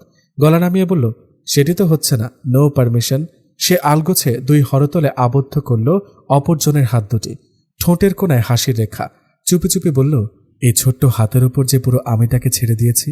একদিন কত কষ্ট করে পানি এনে হাত ধুয়ে দিয়েছিলে, এখন যে তার সুখ দুঃখের ভাগ নিতে হবে এই ছোট্ট হাতি, পারবে না? তাহমিনা কেঁদে ফেলল। মুখে কিছু বলতে পারল না, কেবল মাথা ঝাঁকাল। আর একটা কথা, আমি চাই না তোমার কোনো সমস্যা অভিযোগ অন্য কারো ভায়া শুনতে। একেবারে ডাইরেক্ট অ্যাকশন, কানে তুলে দিবে, ঠিক আছে? তাহলে প্রথম আবদারটা করে ফেলি। অফকোর্স, বলুন আপনার কি চাই। আপাতত পশ্চিমের বেলকনিতে পর্দা দিতে চাই। চিরকুটের নেপথ্যচারিত বেলকনির কেউ না, তা তো জানলা। তাহমিনা মুখ কালো করে বলল, পর্দার বরখেলাপ হয় কখন কোন দিক দিয়ে হয়তো টেরও পাই না। আরে বুঝেছি তো, আমিও চাই না আশেপাশের বারান্দা থেকে তোমাকে কারো চোখে পড়ুক। বাট কি রঙের পর্দা দিব বলো তো? ওই যে ল্যাভেন্ডার না হয় পেস্ট? দুজনেই একসাথে হেসে ফেলল। এখন শুনবেন দ্বিতীয় গল্প, দহন। ইস্ত্রি করা কাপড় কয়টা বিছানায় নামিয়ে রেখে কপালের ঘাম মুছল সেজুতি। চোখ মুখ গম্ভীর। এক পলক দেখল তাকে ইমরান। নিজের জরুরি কাজটা সরিয়ে রেখে পকেট থেকে মানিব্যাগ বের করল। ঠোঁটের কোণে আবছা হাসি। সেজুতির সো কল্ড আত্মসম্মান জ্ঞান টনটনা। নিজে থেকে কিছু বলবে না, হাবভাব দেখে বুঝে নিতে হবে। আর সেটা উপেক্ষা করলে বা না বুঝলে পরিণতি ভয়াবহ। কত নিষ্পৃহ জিজ্ঞাসা। 300 কম করে ধরলে। ইমরান টাকাটা বের করে দিল বিনা বাক্য ব্যয়ে। লন্ড্রিতে দিলে এর চেয়ে কম রেটে ইস্ত্রি করে দিত, কিন্তু সেই প্রস্তাব বহু আগে নাকচ করা হয়ে গেছে সেজুতির। কম করে ধরা বাক্যের টুকরোটা কানের ভেতরে রিন রিন করে বাজতে থাকে। আক্ষেপ মেশানো হাসিতে স্বগতোক্তি করল ইমরান, লন্ড্রিতে তো ইলেকট্রিক বিল ইনক্লুড করা হয় ম্যাডাম। বাড়িতে বিলটা যে আমার পকেট থেকে যায়, এগুলো মুখে বলার সাধ্য নেই তার। প্রথমত সে শান্তিপ্রিয় মানুষ, দ্বিতীয়ত 6 বছরের সায়নার সামনে বাবা মায়ের নাটকেপনা মঞ্চস্থ করতে রুচিতে বাঁধে। দিনের পর দিন তাই হজম করছে সব, অপথ্য কুপথ্যের মতো, হোক ইচ্ছায় বা অনিচ্ছায়। ছিপছিপে তন্নি সেজুতি। 8 বছরের দাম্পত্য আর 6 বছরের মাতৃত্ব তেমন কোনো ছাপ ফেলতে পারেনি অবয়বে। মুখের ভাঁজে এখনও কিশোরী সুলভ আকর্ষণীয় লালিত্য। তবে সে সুন্দর মুখখানির আবেদন এখন আর ইমরানের বুকে ঝড় তোলে না। সংসারের প্রতিটি খুঁটিনাটি কাজের জন্য যে পাওনা দাবি করে বসে, তার কাছে ভালোবাসার দাবি নিয়ে দাঁড়াতেও আতঙ্ক লাগে। যদি সেসব বিশেষ মুহূর্তের জন্য ভাবনাটা বেবি মিশার উদ্রেক করে। কোনো বিবেকসম্পন্ন পুরুষ নিজের স্ত্রীকে এমন দৃষ্টিকোণ থেকে মূল্যায়ন করার কথা স্বপ্নেও ভাবে না। অথচ পরিস্থিতির শিকার হয়ে এ ধরনের অবাঞ্ছিত ভাবনাও তাকে মাঝে মাঝে ভীত করে দেয়। সে ভীতির কাছে পরাস্ত ইমরান ইনসমোনিয়ার অজুহাতে ঘুমের ঔষধের দ্বারস্থ হয়েছে। সায়নার ভাই বোন কেন হচ্ছে না, এ নিয়ে বিনিয়ে অনেকেই কথা তোলে। ইমরান দাঁতে দাঁত চেপে সহ্য করে। এক ছাদের নিচে এক সমুদ্র দূরত্বে যাদের বাস, সায়নার ভাই বা বোন তাদের কাছ থেকে আশা করা অর্থহীন, বোঝানো সম্ভব না। তার চেয়ে বড় কথা, এই বাচ্চাগুলো বরাবর অবুঝ থাকবে না। একদিন বাবা মায়ের বোঝা পড়ার ফাটলগুলো শনাক্ত করতে শিখবে হেসে খেলে। ফলশ্রুতিতে দাম্পত্য সম্পর্কের ওপর অনীহা গজাবে, নিরাপত্তাহীনতায় ভুগবে। তাদের সংখ্যা তাই বাড়ানোর আদৌ প্রয়োজন আছে? সে যদি প্রথম থেকে ছিল প্রাণোচ্ছল মেয়ে, তবে ঠিক সংসারী টাইপ না। বিয়ের পর ব্যাচেলর পুরুষটা যেমন ছন্নছাড়া জীবন শেষ হবার আশা রাখে, ইমরানের বেলায় সেটা হয়নি। বরং আগে সকালের নাস্তাটা মোড়ের দোকান থেকে আনিয়ে খেয়ে বের হলেই হতো। লাঞ্চ হতো অফিস ক্যান্টিনে। ঠিকা বুয়ার কাছে চাবি থাকতো ঘরের। সে কাপড় কেচে ঘর গুছিয়ে রেখে মুছে বাজার করে আনতো আপন মনের মাথুরি মিশিয়ে। তারপর যেমন খুশি তেমন স্টাইলে রেঁধে রেখে যেত। কোনো দিন তাতে একটু হাঁটু ঝোল, কোনো দিন চড়া নুন ঝাল, কোনো দিন তরকারি সেদ্ধই হতো না। রাতে ঘরে ফিরে সেগুলোই গলধকরণ করতে হতো। শার্টের বোতাম ছিঁড়ে হাওয়া হয়ে যেত। মাসকাবারি বাজারের পয়সার আউটপুট ইনপুট হিসাব মিলত না। কিন্তু কিচ্ছু করার ছিল না। বুয়ারাই তখন কর্ত্রী, তাদের চেতানো চলবে না। বিয়ের পর অল্প কয়েকদিন নতুন সম্পর্কে অভ্যস্ত হতে হতেই কেটে গেল। কিন্তু সময়ের সাথে পাল্লা দিয়ে বদলালো না ইমরানের লাইফস্টাইল। আগে একজনের নাস্তা আনাতে হতো, এখন তার পরিবর্তে দুজনেরটা চিন্তা করতে হয়। আগে লাঞ্চের টেনশন ছিল না, দুপুরে বাড়ি ফেরার ঝামেলা ছিল না, সেটা বাড়তে উৎপাত হয়ে এলো। 2 বেলার রান্না আবার 2 রকম চায় সেজুতির। এ নিয়ে বুয়াদের সাথে দর কষাকষি, মনোমালিন্য। খাবারের স্বাদ পছন্দ হয় না। পুরনো জন বিদায় হয়, নতুন কেউ আসে। গৃহিণী ঘুমিয়ে থাকে। সংসারের জিনিস বুয়ারা হাত সাফাই করতে ছাড়ে না। অফিস ফেরত লন্ডভন্ড কাপড় চোপড় সামলাতে হয় ইমরানকে। সে যদি তেমন কোনো কাজে করে না, উল্টো এটা ওটা অভিযোগের ঝাঁপি খুলে বসে। নানা রকম আজাইরা খরচে ইমরানের মাসিক বাজেট ছাড়িয়ে যাবার উপক্রম হয়। দিন যত যায় চোখে সর্ষে ফুল দেখতে থাকলো সে। অগত্যা নিজের ছোট বোনের দ্বারস্থ হলো। একটু আকার ইঙ্গিতে যদি সাংসারিক কৌশল কিছু শিখিয়ে যেত ভাই বউকে। মোহনার বাসা 30 টাকার রিক্সা ভাড়ার দূরত্বে। গলি দিয়ে হাঁটলে মিনিট 10 লাগে। একদিন সকালে এসে তার অভিজ্ঞ চোখ যা বোঝার বুঝে নিল। ভাইটা নাস্তানুভূত হয়ে অফিসের জন্য দৌড়াচ্ছে, আর তার বউ নিশ্চিন্তে নাকে তেল দিয়ে ঘুমাচ্ছে। চোখের সামনে এমন দৃশ্য দেখলে কাছের মানুষের মাথা গরম হবার কথা। তবে ইমরানের সব ভাই বোনই নেহাত ঠান্ডা মাথার মানুষ। মোহনা সেজুতিকে ডেকে তুলল, নিজে চা বানিয়ে আনলো। কিচেনের দুরবস্থা টুকটাক গোছানোর চেষ্টা করলো। তারপর এলো সেজুতিকে বোঝাতে, ভাবি এবার তো সংসারের হাল ধরতে হবে, আর কত কাজের বুয়ার উপর দিয়ে চলবে। সেজুতি ভ্রু কুচকে গম্ভীর হলো, কি বলতে চাও? বলতে চাচ্ছি ভাইয়ার কাপড় চোপড়গুলো গুছিয়ে রাখার দায়িত্ব নাও, 2-4 পদ রান্না করো, ঘরবাড়ির বেহাল দশা। বুয়াদের কাজ একটু সুপারভাইজ করো, ছেড়ে দিয়ে রাখলে ওরা তো ফাঁকি দিবেই। বুয়াদের কাজগুলো আমাকে করতে বলছো ইনডিরেক্টলি? থমথমে জবাব এলো। মোহনা হকচকে গেল। একজন নববিবাহিত স্ত্রী নিজ সংসারের ব্যাপারে এমন মন্তব্য করতে পারে তা ধারণাতীত ছিল। সে বলল, তা হবে কেন?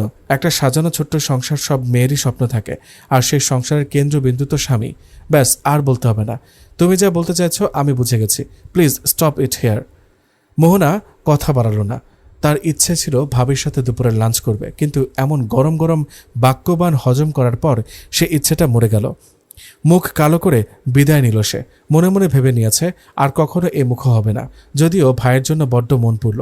এত সুন্দর মুখের আড়ালে এমন কর্কশতা লুকিয়েছিল কে জানত, বেচারা ইমরান। সেই থেকে শুরু। মোহনার সহজ সরল কথাগুলোর প্রতিক্রিয়া হলো ভোতা ছুরির মতো, ধারে কাটে না, ঘষে ঘষে আহত করে, প্রতিদিন প্রতিপদে। সে যদি ইমরানকে স্পষ্ট জানিয়ে দিল প্রতিটি হাউসহোল্ড কাজের জন্য তাকে উপযুক্ত সার্ভিস চার্জ দিতে হবে। ইমরান ঘটনার গুরুত্ব তখনও বুঝে উঠতে পারেনি। এটাকে হালকাভাবে নিয়েছিল, হেসে উড়িয়ে দিয়েছিল। সে যদি সংসারে মন ফেরানোর চেষ্টা করছে, ও এটুকুতেই সে হ্যাপি ছিল।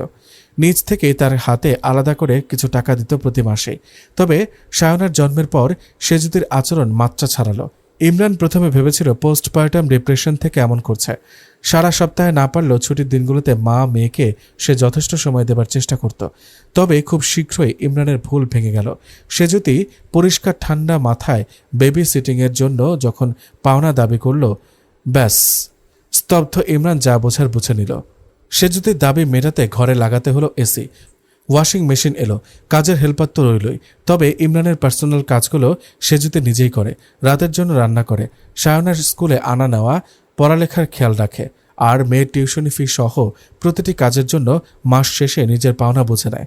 কি অদ্ভুত সিস্টেম! তার মা বা 3 বোন, ফুপু, খালা, পরিচিত কারো সংসার এরকম জটিল হিসেবের ঘেরা টোপে আবদ্ধ হতে দেখেনি। ইমরানের জন্য যা আরও বিব্রতকর। সেজুতির এই মনোভাবে কোনো রকম লুকাছাপা নেই। শ্বশুরবাড়ির সবাই এটা জানে, সেজুতির মা বোনেরা আভাস ইঙ্গিতে জানে। তবে ঘটনা এত গুরুতর তা অনুধাবন করতে পারেনি। ইমরানের বাসায় এখন তার তরফের আত্মীয় স্বজন তেমন আসে না বললেই চলে। মেহমানদারির জন্য ভাইয়ের হয়তো বাড়তি খেসারত দিতে হবে। এমনিতেই সেজুতির আপোষহীন আচরণের দরুন তার মাসিক খরচ অনেক বেড়ে গেছে। সেটা সামাল দিতে বেচারাকে প্রচুর পরিশ্রম করতে হয়। নতুন নতুন প্রজেক্টের চাপ, প্রায় প্রতিদিনই ওভারটাইমের ধাক্কা। বাসায় ফিরে কেবল এক টুকরো সাউন্ড স্লিপ দিতে, সেটাও খুব সহজ হয় না। একই শোবার ঘরে অচেনা মানুষের অভিনয় করার মতো বড় মাপের অভিনেতা হতে পারেনি সে এতদিনেও। তীব্র বিদ্বেষের হলকা মধ্যবর্তিনী কন্যাকে ডিঙিয়ে ছুঁয়ে দিতে আসে। সে দহন এড়াতে এই অল্প বয়সে সিডেটিভের শরণাপন্ন হয়েছে অগত্যা। এত খোঁজ সে যদি রাখবার সময় নেই। ইমরান তার চোখে মেরুদণ্ডহীন কাপুরুষ। মর্জি মতো নাচাতে তার বাধে না সামান্য পরিমাণ। কবে কখন ননদ দুটো সৎ পরামর্শ দিতে এসেছিল, তার জন্য এমন নির্মম খেসারত দেওয়া কতটুকু যৌক্তিক? এই প্রশ্ন রাখে তার খুব কাছের বান্ধবী 2-4 জন, কিংবা সায়নাকে স্কুলে ঢুকিয়ে যাদের সাথে সময় কাটিয়ে ঘনিষ্ঠতা হয়েছে সেসব ভাবিরাও। কেউ কেউ বলে, আপনার উপর তো কেউ সংসারের বোঝা চাপিয়ে দেয়নি, তবু এত রিয়েক্ট করছেন, ঠিক হচ্ছে? কেউ বলে, শাড়ি গয়না তো ভাই ঠিকই কিনে দিচ্ছে। হ্যাঁ দিচ্ছে। 2-3 মাস পর পর শাড়ি বা গহনার নতুন কোনো ক্যাটালগ এনে ফেলে দেয় সেজুতি। সাব কথা, এটা তার চাই, টাকা লাগবে। ইমরান কোথা থেকে দেবে তার ব্যাপার। সেটা নিজ মুখেও সে অবলীলায় বলে দেয়। আমার শখ মেটানো হাজব্যান্ড হিসেবে তার রেসপন্সিবিলিটি। তোর বেলায় কোনো রেসপন্সিবিলিটি নাই? নো, আমার মর্জি। অত ধর্মের কথা শোনাতে আসিস না। হাউস হোল্ডের সব কাজ করতে আমি বাধ্য নই। ওর সামর্থ্য আছে, লোক রেখে করাক, না হয় পে করুক। শুধু এই দাম্পত্য সম্পর্ক বলতে আর কিছু বোঝায় না। একটা চুক্তি মাত্র, গিভ অ্যান্ড টেক, এর বেশি কি? অনর্থক তর্কে জয়লাভের আনন্দে জলজলে মুখ নিয়ে ঘরে ফেরে সেজুতি। ওদিকে অন্যেরা পরাস্ত নয়, বরং তার প্রতি করুণা বিষণ্ণ হয়, মাথা নাড়ে হতাশায়। সেজুতি তা জানতেও পারে না। পর্দার ফাঁক গলে ঝলসাচ্ছে সোনালি রোদ। চোখে মুখে আলোর ছাপটা টের পেয়ে হড়বড়িয়ে উঠে বসল সেজুতি। রোদের তীব্রতার প্রবেশাধিকার নেই এসি কামরায়, কিন্তু বারান্দার উদ্ভাসিত ঝলমলে রূপ আভাস দিচ্ছে বেলা কম হয়নি। শশব্যস্তে মোবাইল স্ক্রিন অন করে সময় দেখে আটকে উঠল সে। 8টার উপরে বাজে। কখন কিভাবে? 9টা থেকে সায়নার স্কুল। আজ প্রথম ক্লাসে সিটি আছে, দেরি করা যাবে না। শেষ রাত অবধি ওকে পড়িয়েছে। তারপর মোবাইল স্ক্রল করতে করতে কখন যেন ঘুমিয়েছে। রাত কোথা দিয়ে গেল টেরি পায়নি। ইমরানের বিভোর ঘুম, কাত হবার অপেক্ষা মাত্র। সাথে সাথে চোখ ভারী হতে থাকে। সেজুতির মাঝে মাঝে ঈর্ষা লাগে লোকটাকে। এত দ্রুত কিভাবে ঘুমায়? যেমন তার পলকের ব্যবধানে ঘুমিয়ে যাওয়া, তেমনই নির্দিষ্ট ছক মেনে জেগে ওঠা। অ্যালার্ম সেট করা থাকে, ফজরে উঠে যায়। সেজুতি জানে ইমরান তাকে নামাজের জন্য জাগাবে, কাজেই একরকম নিশ্চিন্ত ঘুম তার। বেশি টায়ার্ড লাগলে নামাজের পর আরেকটা গড়ান দেয়। জানে অফিসের জন্য রেডি হতে হতে ঠিক ঠিক সময় মতো তুলে দেবে ইমরান। ছুটির দিনে সায়নার টিফিনের জন্য সে ফ্রোজেন কিছু বানিয়ে রাখে। নাগেটস, চিকেন বল, স্যান্ডউইচ, পুর, পাউরুটি, টোস্ট বা নুডলস দিয়ে নাস্তা করার ফাঁকে টিফিন গুছিয়ে ফেলা যায়। আজকে কেন জায়গা পেল না বুঝতে পারছে না সেজুতি। সায়নাকে তুলে ব্রাশ পেস্ট করিয়ে বের হলো বেডরুম থেকে। কেমন শুনশান হয়ে আছে বাসাটা। মাঝে মাঝে ইমরানের ফিরতে একটু বেশি রাত হয়। তখন ওদের ঘুম না ভাঙিয়ে সে পাশের ঘরে শুয়ে পড়ে। এসি রুমের বদ্ধ কাঠের দরজা গলে তার ঘরে ফেরার শব্দ কানে যায় না মা বা মেয়ের। আজও কি তেমন হয়েছে? তাহলেও ইমরান ডাকতে আসেনি কেন সকালে? নাকি না ডেকে অফিসে চলে গেল? মেজাজটা চড়ে যাচ্ছে অকারণে। ঘটনা যেমনই হোক, বুধোর ঘাড়ে দোষ চাপাতে পারলে কার না ভালো লাগে? দোষ দিতে সেই নন্দ ঘোষকেই বরং ছেড়ে আসা যাক। যেমন ভেবেছিল। পাশের ঘরে ঘুমন্ত পাওয়া গেল মহাশয়কে। এত গরম, অথচ ফ্যান ঘুরছে টিমটিম করে, তার উপর আগাগোড়া কাঁথা গায়ে। এর মধ্যে কি বিভোল ঘুম তার। বেহুশ যাকে বলে। দিন দুনিয়ার খোঁজ নাই, অফিস যেতে হবে সেটা মনে করানো কি সেজুতির ডিউটি? দাঁতে দাঁত চেপে রাগ সামলালো সে। চৌকাঠে দাঁড়িয়ে দরজায় টুকটুক শব্দ করলো বেশ জোরে সুরে। প্রায় সাথে সাথে চোখ মেলে তাকালো ইমরান। দরজায় ঠেস দিয়ে দাঁড়ানো সেজুতিকে দেখল প্রতিক্রিয়াহীন। অফিস নেই? ওয়াল ক্লকে নজর বুলিয়ে এনে স্থির হলো দৃষ্টি। নির্জীব জবাব দিল, ভাড়া নেই। ও, সেজন্য বুঝি আমাকেও ডাকুনি? একবার খেয়াল করলে না আমি জেগেছে কিনা? মেয়েটার এক্সাম 9টা থেকে। কি এম্বারাসিং হবে লেট হলে। সেজুতির উগ্রতায় অভ্যস্ত মানুষটা নতুন করে বিব্রত হলো। নরম গলায় বলল, সরি, বুঝতে পারিনি। বুঝতে পারোনি তাই না? ভালো করে জানো আমি অ্যালার্ম দেই না। ওটার শব্দে বুক ধরফর করে। জেনে শুনে এরকম না করলেও পারতে। আমার তো কিছু না, সায়নের প্রবলেম হবে। হোয়াট এভার, টিফিন রেডি করার টাইম নেই, চট করে কিছু এনে দাও। ইমরানের ভেতরে উঠবার মতো লক্ষণ দেখা গেল না, বরং সে মোবাইল হাতড়ে কারো নাম্বার বের করছে। সে যদি এবার অধৈর্য হলো। কি হলো, উঠবে না? সেলফিশের মতো আচরণ করছো কেন? তুমি নিজেই তো পারবে। যাবার পথে সোহেলের দোকান, তোমার গিয়ে আনলে সমস্যা কি? রিক্সা থামিয়ে নামতে পারবো না, ঝামেলা লাগে। বেরো জলদি, আমি রেডি হতে হতে কিছু কিনে আনো। সে যদি একরকম দৌড়ে চলে গেল। ইমরানের রাত জাগা রক্তিম চোখ দুটো তার নজরেই যেন পড়ল না। দীর্ঘশ্বাস ফেলল সে। মোড়ের দোকানে হেল্পার ছেলেটাকে মাসিক বন্দোবস্ত করা আছে, যে কোনো প্রয়োজনে ফোন দিলেই হয়। তেল, নুন, আলু, ডিম, পেঁয়াজে টান পড়লে যেমন এনে দেয়, সকালের বা বিকেলের নাস্তাও কিনে দিয়ে যায় ফরমাস করলে। ইমরান ওকেই ফোন করলো, 2টা টিফিন পান দিয়ে যেত মুরাদ। 5 মিনিট পরই কলিং বেলের শব্দ। বাটার বান দেখে সে যদি অগ্নিমূর্তি ধারণ করলো। ঝাড়ি খেয়ে মুরাদ সাত তাড়াতাড়ি পকার পার। সে যদি ছুটে এলো ইমরানের ঘরে। প্যাকেট দুটো দরজা থেকে ওর মুখের ওপর ছুঁড়ে মারল। মেয়ে যে বাটার ফ্লেভার খায় না জানো না? ও তাই তো, সরি। আচ্ছা, একটা দিনের ব্যাপার, বুঝিয়ে বলো, কিছু হবে না। সরি ধুয়ে পানি খাবো? আজব, তুমি নিজে গেলে তো এমন হতো না। আচ্ছা, যা হয়ে গেছে সেটা তো আর ফেরানো যাবে না। সায়নাকে ডাকো, বলে দিচ্ছি। হতাশায় চোখ ছোট ছোট করে মাথা নাড়ল সে যদি। এত কিছুর পরেও তুমি শুয়ে শুয়ে কেবল মোবাইলের বাটন টিপবে? পিঠ অবধি তুললা না? দেখলা একা হাতে সামলাতে উঠতে পারছি না। একটু হেল্প তো করতে পারতা। তা করবা কেন? তোমার ডিউটিতেও কেবল অফিস যাওয়া, এর বাইরে যত দায় দায়িত্ব সব এই বউ নামক ডোমেস্টিক অ্যানিমেলের। তোমরা পুরুষেরা ঘরের কাজ করলে তো হাত খসে পড়ে যাবে। নানা রকম অপ্রাসঙ্গিক চেঁচামেচি সেরে সায়নাকে নিয়ে গটগট করে বেরিয়ে গেল সেজুতি। যাবার আগে বলে গেল, ক্লোজেট লক করে দিও, বুয়া আসার আগেই, আমার টাইম নাই। মুখ বুজে শুনল ইমরান। আজ বহুদিন পরে চোখের কোণ একটু ভিজে উঠল। সত্যি কি সে পিঠ লাগানোর অজুহাতে 1 মিনিট বাড়তি সময় নিয়েছে কখনো? কতটুকু আত্মকেন্দ্রিকতা মানুষকে এতটা অন্ধ করে রাখে? শায়নার কিন্ডারগার্টেনের বিপরীত পাশে অরা বিউটি পার্লার। সে যদি এখান থেকে রেগুলার ফেসিয়াল করায়, ম্যানিকিউর পেডিকিউর করায়, মেয়েকে ক্লাসে ঢুকিয়ে 3 ঘন্টা সময় হাতে থাকে। 10টার আগে পার্লার সচরাচর খোলে না, তাই আগের দিন অ্যাপয়েন্টমেন্ট সেরে রাখে। তার ফেভারিট একটা গাঢ় মেয়ে আছে, আফানচি। আগে বলে রাখলে 9টার পর দোকান খুলে বসে থাকে। শায়নাকে স্কুলে দিয়ে পার্লারে এসেছে 8 ঘন্টা হবে। ফেসিয়ালের কার্যক্রম চলছে। আরেকজন টাবের ভেতরে পা চুবিয়ে ঘষা মাজা করছে। তখন এলো ফোন। একের পর এক কল হচ্ছে তো হচ্ছে। বিরক্ত হয়ে কোলের ওপর রাখা ফোনটার দিকে ইঙ্গিত করল সে যদি। চোখ বন্ধ করে আয়েসে গা এলিয়ে রেখেছে। না তাকিয়েই আফানচিকে বলল, দেখো তো কার কল। মোহনা আপু ম্যাম। বেশ কিছুদিন ধরে সেজুতির সাথে কাজ করে। আফানচি জানে এটা সায়নার ফুপু হয়। বিরক্তিতে তেতো হলো সেজুতি। একদম অফ করে দাও তো, কান ঝালাপালা করে ফেলল। আফানচি বাটনে চাপ দেবার আগে একবার ক্ষীণ কণ্ঠে সতর্ক করল, দরকারি ফোন হতে পারে ম্যাম, এতবার করছে যখন। এখন ধরবো কিভাবে? ফ্রি হয়ে তখন করব, সমস্যা নেই। তুমি নিজের কাজ করো, 12টার আগে শেষ করতে হবে। অগত্যা ফোনটাকে সম্পূর্ণ ডিসকানেক্টেড করা হলো বহির্বিশ্ব থেকে। বেচারা ফোন নিজের দোষ তো বুঝল না, আর সে যদি জানল না তার অজান্তে কত কিছু ঘটে গেল ওদিকে। স্কুল ছুটির পর বেশ ভিড় হয়। সেজুতির জন্য মাসকাবারি রিক্সা ঠিক করা আছে। তবুও ভিড়ের কারণে বাসায় ফিরতে তার 1টার কাছাকাছি বেজে যায় প্রতিদিন। নতুন একটা ফেসিয়াল ট্রিটমেন্টে স্কিন তার ঝকঝক করছে।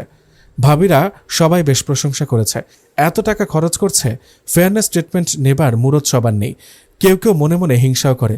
এসব ভেবে বেশ খুশি মনেই বাসায় ফিরল সেজুতি। তবে তার সেই আনন্দ ফুরোতে সময় লাগলো না। বাসার দরজা খুলল সেজুতির ছোট বোন সেমন্তী। পেছন পেছন দেখা যাচ্ছে সায়নার নানুকেও। এত লোকজন দেখে থতমত খেয়ে গেল সে। আম্মা, তোমরা কই, আসবে বলনি তো? সায়না ছুটে গিয়ে জাপটে ধরল খালাকে। তবে সেজুতির মনে হলো সবার মুখের ভাব কেমন থমথমে। ওকে দেখলে মায়ের মুখে যে হৃদ্যতার নরম হাসি ফুটে ওঠে, সেটা যেন এখন অনুপস্থিত। সেমন্তী বলল, কল ধরো না কেন? ওহ তাই তো। সহসা মনে পড়তেই হাত ব্যাগ থেকে ফোনটা বের করে অন করল সেজুতি। তারপর আঁতকে উঠল। হাজার হাজার ফোন। তার মা, বোন, মোহনা, এমনকি ইমরানের ফোন থেকেও কল এসেছিল। উদ্বিগ্ন কণ্ঠে বলল, কিছু কি হয়েছে? সিরিয়াস কিছু? শাহানা বেগম উষ্ণ হলেন। নির্ভর করে সিরিয়াস বলতে তুমি কি বোঝো তার উপর। সব মানুষ তো সবার কাছে সমান গুরুত্বপূর্ণ হয় না। কি সব বলছো? আগা মাথায় বুঝলাম না। বাইরে থেকে আসছো, আগে ফ্রেশ হও, তারপর ধীরে সুস্থে শোনো। কি শুনবো? আরে বলো না প্লিজ, টেনশন হচ্ছে তো। যখন টেনশন হবার প্রয়োজন ছিল তখন হয়নি, এখন হলেই বা কিচ্ছু তাতে বদলাবে না। উনি গিয়ে নামাজে দাঁড়ালেন। সেমন্তী টাওয়াল হাতে বাথরুমের দিকে গেল। আপা, গোসল না করলে মরে যাব। আম্মা আমাকে দিয়ে কিচেনের কাজ করাইছে। ইউ, তোমার কাজের বেটি আসে নাই, আমার দিয়ে কাসকি মাছ মাখাইছে। ছ্যাঃ, কত কিছু দিয়ে হাত ধুইলাম, তাও মনে হয় গন্ধ চায় না। এখন খালি টয়লেট ক্লিনারটাই ট্রাই করা বাকি। ফিক করে হাসতে থাকে সায়না।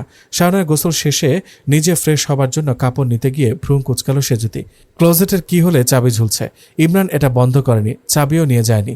বাসার সব চাবির ডুপ্লিকেট সেজুতির কাছে আছে, ঝুলিয়ে রেখে যাবার প্রয়োজন নেই। আর ইমরান এতটা কেয়ারলেসও নয়। কি ভেবে ক্লোজেটটা টান দিয়ে খুলল সে। বাম পাশের ওপরে তাকে ইমরানের ঘরোয়া পোশাক রাখা থাকে, টি শার্ট, ট্রাউজার। এখন সেটা প্রায় খালি। এটার মানে কি? তার ফর্মাল পোশাকের সংখ্যা খুব কম। দুটো সাদা শার্ট, দুটো চেক শার্ট, এগুলোই ঘুরিয়ে ফিরিয়ে পড়ে। সেগুলো হ্যাঙ্গারে অবহেলার সাথে ঝুলছে। আজকে পরার জন্য ইস্ত্রি করা শার্টটাও পরে আছে অমনিতেই। সেজুতির বুকের ভেতরে ধক করে উঠল। কিছু একটা হয়েছে। কেন বলছেন না আম্মা? ক্লোজেটের দরজা বন্ধ করার সময় চোখ পড়ল পরপর কয়েকটা সাজিয়ে রাখা নীল খামের ওপর। হাত বাড়িয়ে সেগুলো তুলে আনলো সেজুতি। পরিষ্কার হাতে সব টাকা পয়সার হিসাব। মাস পড়বে কদিন পরই। সায়নার বেতন, রিক্সা ভাড়া, বুয়ার বেতন, মাসিক বাজার, সোহেলের দোকানের হিসাব, সেজুতির হাত খরচ। খামের ওপর স্পষ্ট শিরোনামের টাকাগুলো রাখা। কেবল একটা খাম থেকে বেরোলো একটা সাদা পাতায় লেখা কয়েকটা লাইন। সেজুতি, ভেবে দেখলাম নার্সিংয়ের ভার তোমার উপর চাপানো উচিত হবে না। তাছাড়া 24 ঘন্টার সার্ভিস চার্জটা নেহাত কম আসবে না। আমার সামর্থ্য সেটা কোলাবে না। মাগনা সার্ভিস নিতে অগত্যা মায়ের কোলে ফিরে যাচ্ছি, ক্ষমা করো। বাড়িঘরের বাড়তি দায়িত্ব চাপিয়ে গেলাম। সার্ভিস চার্জটাও সেই প্রপোর্শনে বাড়িয়ে দেবার চেষ্টা করেছে। সেই হিসেবে ভুল ত্রুটি হলে সাক্ষাতে না হয় মিটিয়ে নিও। সেজুতির হাত গলে জামা কাপড় কখন মাটিতে পড়ে গেছে, হতভম্ব হয়ে সে দাঁড়িয়ে রইল ওখানেই। এদিকে বসার ঘরে ইমরানের অফিসের লোকজন এসেছে। সে গ্রামের বাড়ি চলে গেছে শুনে তারা যার পণ্যায় অবাক। সেজুতি সেই থেকে এক ঠায় বসা, দুপুরে খায়নি। অগত্যা সাহানা নিজেই গেলেন তাদের সাথে কথা বলতে। জন্ডিসের রোগীর মেইন চিকিৎসা হলো বিশ্রাম। অফিস থেকে ছুটির অর্ডার হয়েছে, আপনারা ওনাকে এই অবস্থা জার্নি করতে দিলেন কি ভেবে? উৎসাহ প্রকাশ করল একজন। তপু নামে ছেলেটার হাতে স্লিং বাঁধা। সাহানা সহানুভূতির স্বরে বললেন, তুমি কেমনে ব্যথা পেলে বাবা? আমিও তো ওই মোটরসাইকেলে ছিলাম খালাম্মা। ইমরান ভাইয়ের পা মচকেছে, আমি ব্যথা পেয়েছি হাতে। ওনার বিলিরুবিন বেশি, আগের টেস্ট রিপোর্টে আসছিল। ডাক্তার বলে দিয়েছিল কমপ্লিট বেড রেস্ট নিতে। ভাই সেটা শুনলে তো গতকাল জোর করে আবার নিয়ে গেছে ধরে। যা ভেবেছি তাই, সিচুয়েশন আরও খারাপের দিকে গেছে। ঘরের ভেতরে বসে সবই শুনতে পাচ্ছে সেজুতি। মা আর বোনের কাছ থেকেও বাকিটা শুনেছে। বৃষ্টিতে পিছল রাস্তায় মোটরসাইকেল আছড়ে পড়ে দুজনকে গিয়ে। কাদায় মাখামাখি তাদের পাশে রাজধানী সেবা ক্লিনিকে নিয়ে যায় লোকজন। ইমরানের পায়ে প্লাস্টার করা হয়েছে গোড়ালির কাছে। কলিগেরাই খবর পেয়ে বাসায় পৌঁছে দিয়ে গেছে রাতে। ব্যথা আর বৃষ্টিতে সারা রাত জ্বরে ভুগেছে। সকালে আর ওঠার শক্তি ছিল না। না পেরে ইমরান ফোন করে মোহনাকে, একটু আয় বোন, বড় ক্ষুধা পেয়েছে। মোহনা এসে তুমুল কান্নাকাটি শুরু করলো। এই অসুস্থ মানুষটাকে টেনে তোলার ক্ষমতা তো তার নেই। একটা আর্ম ক্র্যাচের ব্যবস্থা করা দরকার। নিজের হাজব্যান্ডকে দিয়ে সে ক্র্যাচ কেনানোর ব্যবস্থা করলো। কিচেনে গিয়ে ভাইয়ের জন্য পথ্য রান্না করে খাওয়ায়। কিন্তু তারপর এই রোগীকে সে কার ভরসায় রেখে যাবে? ইমরানই প্রস্তাব রাখলো ওকে বাড়িতে নেওয়ার ব্যবস্থা করলে সব রক্ষা হতো। ভাবি রাজি হবে? তাকে তো নিচ্ছি না, সে থাকুক। আচ্ছা, ফোন দিয়ে কথা বলি তাহলে। সেই ফোন সেজুতি ধরেনি। তখন ফোন দিয়ে সেজুতির মা আর বোনকে আনানো হলো। সেজুতিকে তো একা বাসায় রেখে যাওয়া যায় না। এই অবস্থায় তুমি বাড়ি যাবে, ঠিক হবে কি? বেঠিকের কি, বরং ওখানে আম্মা যত্ন করবেন। সরকারি হেলথ সেন্টারও তো কাছেই। সাহানা আর সেমন্তী এসে সব শুনে হতভম্ব হলো। ওদের কিছুটা আইডিয়া ছিল সেজুতি কেমন, তবে এতটা অবনতি হয়েছে তারা বুঝতে পারেনি। কারো ফোনই যখন তুলল না সেজুতি, 11টার দিকে মাইক্রো ভাড়া করে ইমরানকে নিয়ে তার বোনজামাই রওনা হয়ে গেল বাড়িতে। সম্বন্ধের এই সিদ্ধান্তের পেছনে যুক্তির চেয়ে অভিমানের পরিমাণ অনেক বেশি, বুঝতে পেরেছিল শাহেদ। রাত বাড়ছে। সাহানা একরকম জবরদস্তি করে মেয়েকে কিছু খাইয়েছেন। বাবার জন্য ঘ্যান ঘ্যান করে ঘুমিয়ে গেছেন সায়না। সেজুতির ঘুমাতে বারবার দেরি হয়। সায়না ঘুমানোর পরের সময়টা একান্ত নিজের হিসেবে উপভোগ করে। এ সময়টা অনলাইনে চ্যাটিংয়ে ট্রেন্ডি শাড়ি অলংকার দেখায় অনেক রাত অবধি চলত।